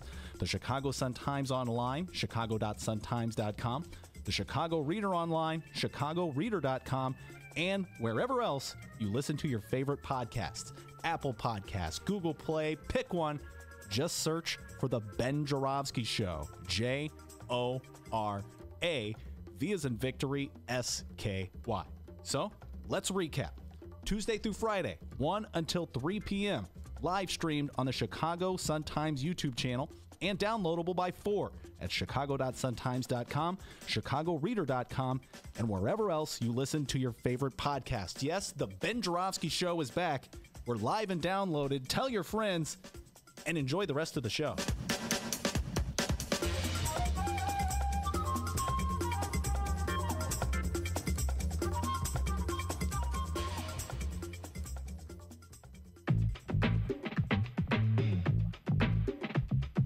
Ben Joravsky Show is brought to you by the Chicago Sun-Times. For the latest in Chicago and Illinois news, sports, weather, and the latest in national news from a real Chicago frame of mind and real Chicago writers, check out the Chicago Sun-Times. Read the daily paper or online at chicago.suntimes.com. And hey, if you have a little extra cash, subscribe. And by the Chicago Reader. For a deeper dive in the daily Chicago news and for all of what's going on in this city, you gotta read the Reader. Music, arts and culture, film, extensive event calendars, concert listings, and more, including weekly political columns from writers like Maya Dukmasova and, yes, our very own Ben Joravsky. The Chicago Reader is free in newsstands and at chicagoreader.com. That's chicagoreader.com.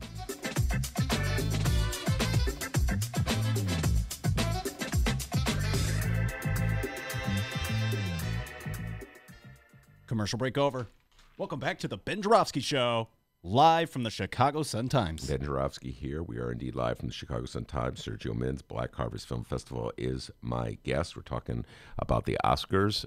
Dr. D, you got an update for me? Absolutely, I do. The countdown to the Chicago mayoral runoff election is on. It's Cook County Board President Tony Preckwinkle going one-on-one with prosecutor Lori Lightfoot.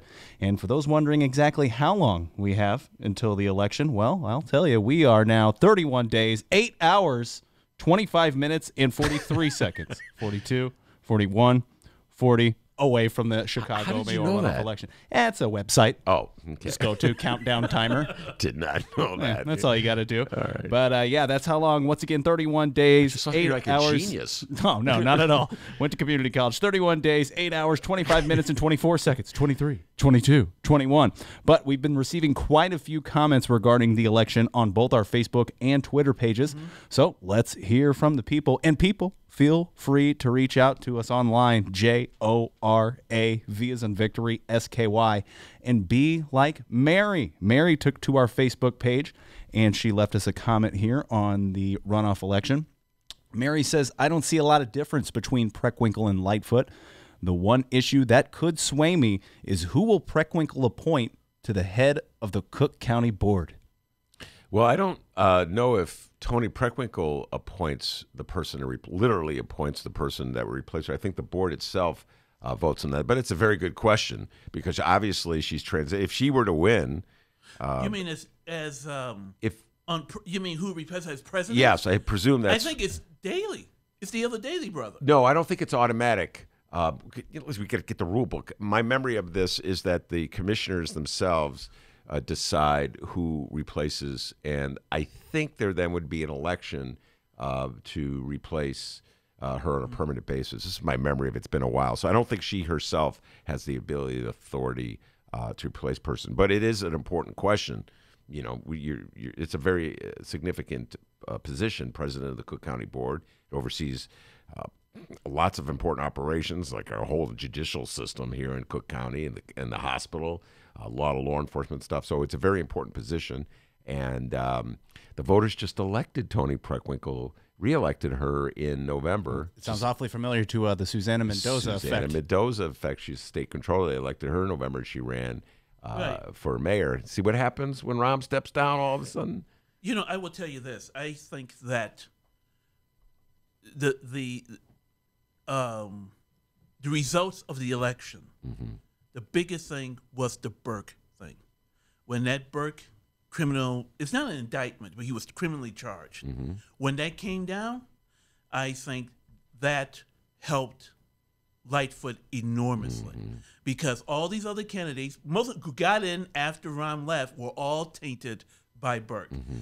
Preckwinkle was, Chico was, Mendoza was married in his house. You know? And I think what happened was voters said, okay, we've had enough. And then Danny Solis didn't help. Alderman Danny Solis, who's wearing the wire. Right. And I think people said, okay, enough this corruption. We got to find somebody, somebody out there who's not tainted by all this, which helped Lightfoot enormously. She still came in number one in the number of votes. Yeah. I was wrong. Remember, I predicted I thought it was going to be Daley and Lightfoot, but I thought they would just edge out Preckwinkle. Yeah. But you know, Preckwinkle hung on. All right, now let me ask you this: your father was a police officer, right? That's right. Yeah, and one of the first things that Preckwinkle supporters have been saying to me to try to convince me to vote for Preckwinkle over Lightfoot is Lori Lightfoot is a cop. Lori Lightfoot is a cop. And when they say that, they're alluding to the fact she's never was a police officer, but that she used to be a federal prosecutor. And so effectively it's all sort of in the law enforcement family. So therefore she is a cop, like a cop sort of as a metaphorical figure as opposed to a literal cop. In your humble opinion, do you think that is an effective nickname or tool, what have you, weapon to use against her if you want to pick up votes in the city of Chicago? No, I don't think so. What fascinates me is that neither Tony nor Lori won any majority black ward in the city, in the South or West Side. Yeah. They didn't. It was Willie Wilson. And I have a theory on that. What is that theory? I think Willie Wilson appeals to the working class, the black working class. I think they look at him and they said, he's like me. He's a guy who came up from, he's from the South. He worked hard. He didn't go to college, but people still laugh at him. They attack him. They make fun of him, but he's like me. He reflects me, and it doesn't help giving out money. That doesn't hurt at all. Yeah. That doesn't hurt at all, giving out money. Yeah. I keep saying, how can I find out where he's going to be before he gives out money so I can be there? Oh, you too? Yeah. Because I always read about it after it happens. Yeah. And I said, damn, Yeah. I could have gotten $10,000. I don't think he's ever given anyone $10,000, has he? But whatever, It's the $100 first time here. for everything. Yeah, $100 here. I'll take 100. Yeah. Prettwinkle and Lightfoot may both U of C graduates. Both of them are University of Chicago graduates. I forgot that about Tony Prettwinkle. Right. Yeah. I didn't even know that about Tony Prettwinkle. Yeah. And I think they look at him as perhaps too representing the more bourgeois family. I mean, it's not family, but side of the city. Right. You're going to have him on the show next week, I think. Yes. Willie Wilson. Yeah, Willie Wilson. Right? Yep. And, he came in fourth, which doesn't surprise me. He has a following out there. Yes. He has supporters out there. I wouldn't dismiss him at all. Well, Willie Wilson said this, I think it was the last time he was on my show, and he was addressing the issue that you just raised, that people denigrate him for his accent, and I think I'm paraphrasing what he said. People don't think I'm smart, and I always tell them, if you're so smart and I'm not smart, how come you sign the back of your paychecks and I sign the front of mine? And it's like, think about that for a moment. He owns the company. He writes the check. It took me a while. I had to think about that. And then the light went on, and in other words, he's a successful business person. He runs businesses. He employs people, show him some respect. That was his attitude. And if you've seen him in the debates, he's actually very engaging. And that one Channel 11 debate, when they were asked, if you don't make the runoff, who would you support? And some people said that person, some people this person. Wilson said, I would change my name and run again. And I said, this guy has got something. All right, let me ask you this. What do you think Lori Lightfoot, Lori and Tony, as you would say, Lori and Tony should do to win over Willie Wilson's voters? What should they say? How should they? I told someone this morning, this is a rare election because this is the first election I can think of where white people are going to decide who wins. Because I think the black vote, this is my prediction. Go ahead. It's going to be split. Yeah. Between Tony and Lori. Yeah. I think it's going to be split. I've heard people who support Tony and don't like Lori. And I've heard the opposite, vice versa. They like Lori, they don't like Tony. I have one friend cannot stand Tony because of what she did to Hyde Park. Yeah. Here we go again. Yeah, here we Turn go. into the north side. And believe me, I know that. Sergio Mims, ladies and gentlemen, is a lifelong resident of Hyde Park and has a, how do I put this? A bug of his. About the north side of Chicago. With a little dog full of water outside the stores. Yeah. Something about stores. We put the water out for the dog. By the way, there are plenty of places on the south side where they put the water out for dogs too, Show me one. Just show me one. All right, we'll have to go on a field trip. So what's your sense? The Willie Wilson voters, are they going to go to Tony or Lori, or you think it's just going to be split right down the middle? That's why we split. That's why white people are going to white people are pretty split too. What are the white people going to do? Think about this. Well, here's the thing. I think Lori has the edge.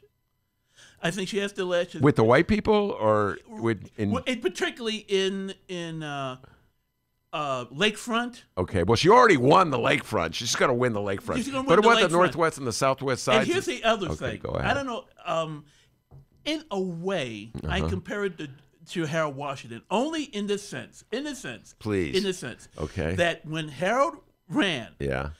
the black community, we were so infused. We were so excited. We gave it our all, right? And I think the same for Lori, because we wanted to see a black man finally be mayor of Chicago. Yeah. A black person. Yeah. And I think that's maybe going on in the gay community. I think I think she's going to get so much money and so much support because I think a lot of people are saying it's about time we had an openly gay person as mayor of Chicago. All right. Well, I am not going to make you make a prediction right now. You'll be on the show before April 2nd. You know what? I'll make a prediction. Uh-oh, here we go. I wasn't going to make one. He's going to do one anyway. Who's going to win? Yeah, who's going to win? I think Lightfoot's going to pull it off. Folks, put your money down in Vegas. Sergio Mims has spoken. I think it'll be close. Yeah. You think the white people on the northwest, southwest side of Chicago are going to go for Lori Lightfoot? You think that cop argument is going to work for them? Maybe that'll work for them. No. I think she can pull enough votes in the south side and particularly that lakefront area and other sections of the north side. I think she can pull it off. I'm not talking about the northwest side. I'm not talking about the southwest side. Yeah. You know, I'm straining to see where Tony's support is going to come from. Yeah. In the north side. I don't see it. I can't imagine the lakefront going for Tony. Yeah. You know what? I got to tell you this, Sergio. After Harold Washington died and Eugene Sawyer replaced him, we, of course, Daley defeated Sawyer, and that ushered in the age of all-powerful white mayors from Daley to Rahm Emanuel. And all the black activists I know were just like, you know, when are we ever going to get another black mayor? When are we going to get a black mayor? And now it's guaranteed that there's going to be another black mayor. It's like feast or famine in this city. Do you understand what I'm telling you? It was like 30 years without even a potential. And now there's definitely going to be one. It's raining all of a sudden. So a good positive rain. You're predicting Lori Lightfoot. It is too early for me to make a prediction. When we come back, we're going to finally get to the discussion I've been wanting to talk about all day. Lynn Patton. Right. Lynn Patton. We'll be right back. Okay.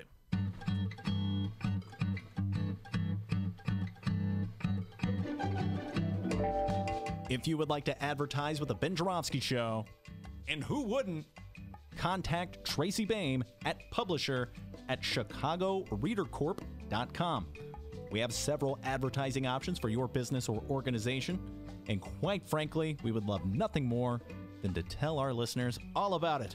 Once again, that's Tracy Baim at publisher@chicagoreadercorp, that's CORP as in Paul.com, to advertise with the Ben Joravsky Show, the Chicago Reader, and the Chicago Sun-Times. We look forward to plugging you. Okay, well, that came out kind of weird. More of the Ben Joravsky Show live and downloaded in moments.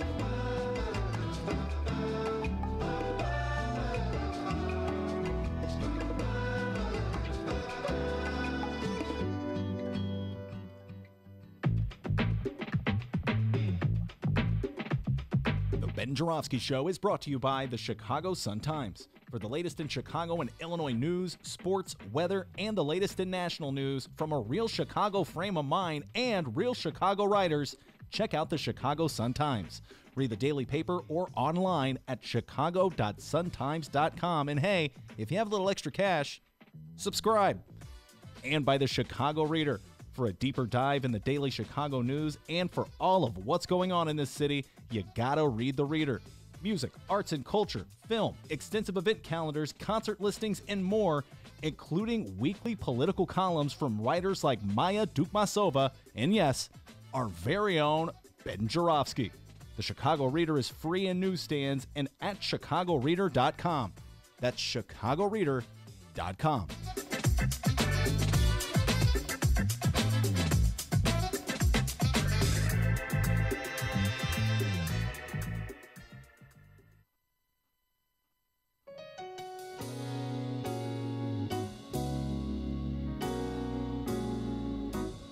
Welcome back to the Ben Joravsky Show. Mr. Joravsky. Man, take us to the weekend. Okay, I like that. Where'd you get that one? That's the library. Oh, I thought that was someone playing an electric piano. For some reason, we have here in the studio, Sergio will be doing his version of You Make Me Feel Like a Natural Woman at any moment now on the piano. All right, Sergio, I've been dying to talk about the Lynn Patton situation. This thing just blew my mind when I saw it Wednesday. I was on the air. I missed it live. I saw it in the replay. Of course, it was during the Michael Cohen hearing, and Michael Cohen called Trump a racist, and Mark Meadows, the congressman from North Carolina, knew that was coming because it was part of the prepared text. So he had an employee of Donald Trump, who's a former employee of the Trump family. A party planner. Yeah, she's a party. She Yeah, she was. That's nothing wrong with it. That's what she did. And now she's an official with HUD, apparently, in the Trump universe. That's how seriously he takes the whole issue of affordable housing, et cetera. Anyway, and she stood. And she rose, a black woman, and stood and rose, as Mark Meadows said. This woman's friendship with Donald Trump and her employment by Trump. Here's my African American. is living proof that he is not a racist. Yeah, right.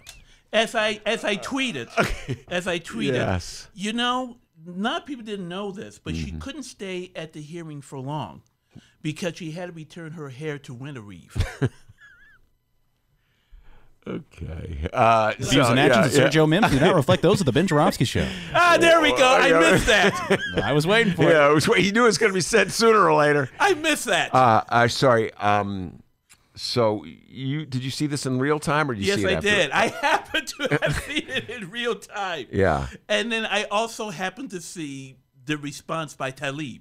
Right. It Okay, came that at would the be the very, very Congresswoman Rashida Tlaib from Michigan, yes. Right. Who immediately said, or I don't know if it was immediately, but very soon it was thereafter, at the end. It was at the end. Said that this was a racist act to have. And then Mark Meadows blew his cork. Yeah. The same guy who's a birther. Yes. The same guy, there are many videos of him saying that we ought to send Obama back to Kenya. Or wherever he's from. That was the line he used, right? Yeah. Right. Okay. Which was, I would say, a racist. Which he has not apologized for. No, I think he said he did apologize for it. Yes. Yeah. Supposedly. Yeah. But the point is like, he said, "Oh, that was in the past. I apologize for it." You know what I mean? So like, it's all over. Well, you don't have to be held accountable for it anymore. Okay. Going back to Patton, everybody's talking about Mark Meadows and what he did. I would like to know, why did Patton do that? Why would she agree to do that? Well, what do you think? Let's face it, there are some black people who are lost. What can I tell you? They're lost. Yeah. You know, she was brought into the Trump organization. She now works at HUD. And there's some people, black people, who unfortunately are not sufficiently woke. How can I say it? That's it.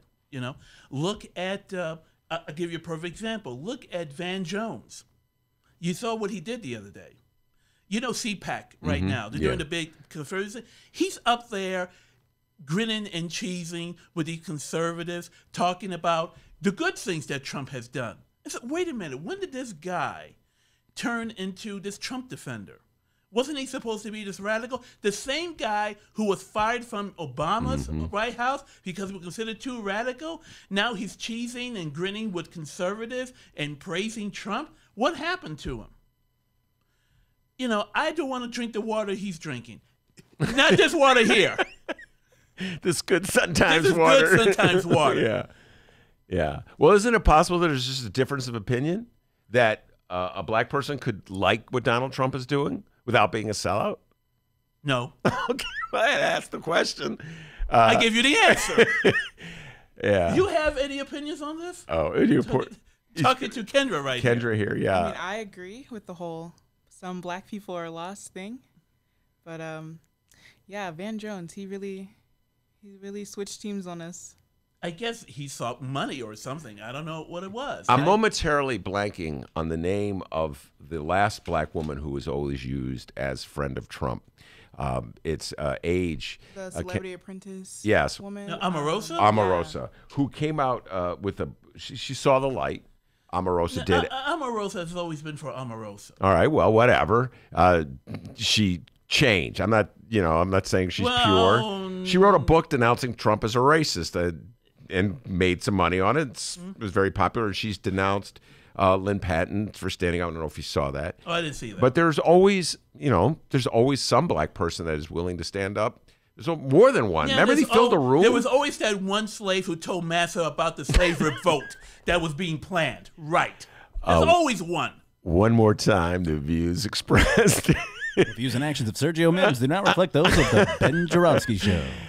So anyway, did you think Mark Meadows was legitimately hurt and those were real tears that were sort of forming in his eyes, or do you think those were crocodile tears, Sergio Mims? The latter. Pretty much crocodile tears. How dare you? I have grandchildren who are children of color. Yeah. What does that mean? I know. Yeah. Yeah. No, he's clueless. Okay, fine. I still don't understand why Patton has basically, well, she's an employee of Trump.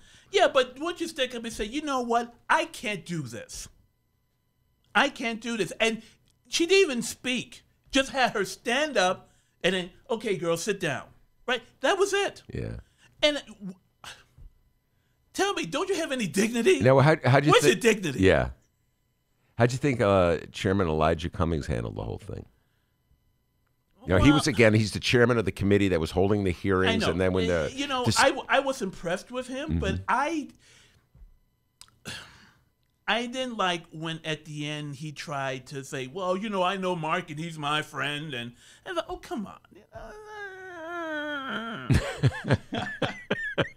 Yeah. I'm sorry. Yeah. I'm not, it's like, at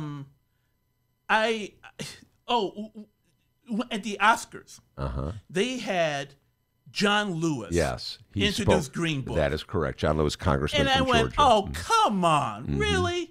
And then I said as a joke, I said, did he talk about how he marched with King?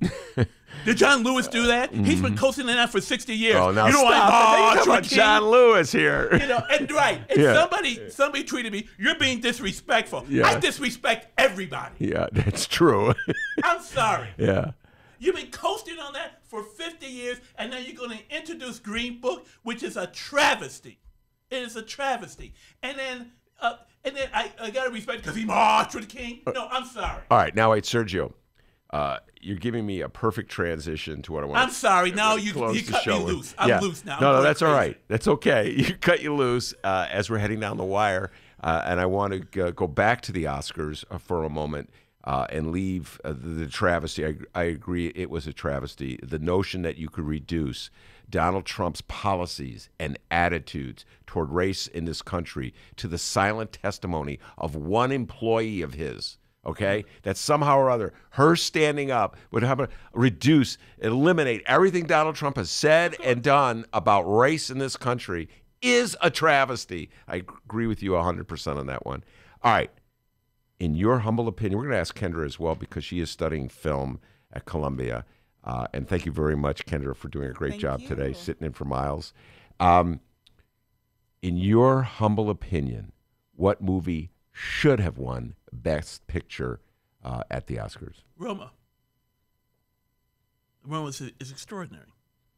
It's just absolutely extraordinary. I thought it was going to win. I'm happy it won Best Cinematography, Best Director, Best Foreign Film. It would have been a nice cap to have it win Best Picture, but that film blew me away. I've seen it 3 times on the big screen, not on Netflix. Yeah. You should see that film on the big screen. I've seen it twice on Netflix. I've only seen it on the boob tube on my little TV, and I really do want to see it. I just missed it when it came. I was at the Music Box. I want to say. Yeah, the Music Box brought 70mm print of the movie, and that's the second time I saw it. I saw it right there, and it's I think that it lost in part because of that.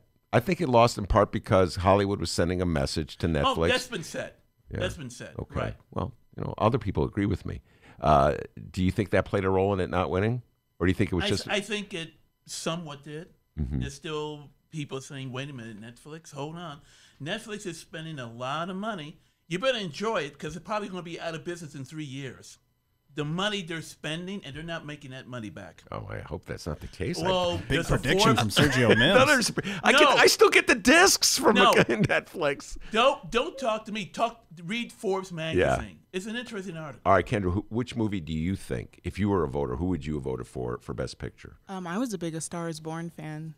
I love that movie. It was great. Yeah, that was really good. I mean, they won what they should have won, which was Best Original Song.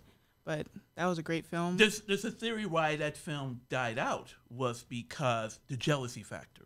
Have you heard about this? No. Bradley Cooper wrote saying that the guy's too lucky.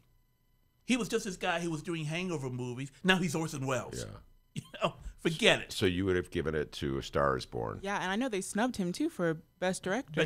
Which I think he should have gotten a nomination for that, too. I agree. It should have been Roma, but because it was Netflix, it was punished. And I feel they should have given it to Black Klansman if they're not going to give it to Roma, just to give Spike Lee what he should have won in 1989 when Do the Right Thing came out. But anyway, we're out of time. Sergio Mims, thank you so much. He is the co-founder of the Black Harvest Film Festival, and this Renaissance man talks about movies, culture, politics, and again, the views expressed by Sergio Mims are those of Sergio Mims, not necessarily that of Ben Joravsky Show. Kendra, great job. Thank you very much for sitting in for Miles. Also want to thank Rummana Hussain. What do we call it, D? The Romana Rundown. The Romana Rundown at the 1:30 hour. And, of course, the man, the myth, the legend, the pride and joy of Alton, Illinois, wheeling and dealing behind the control panel, the man we call Dr. D. Give yourself a raise. Take it out of petty cash. Have a great weekend. See you Tuesday, everybody.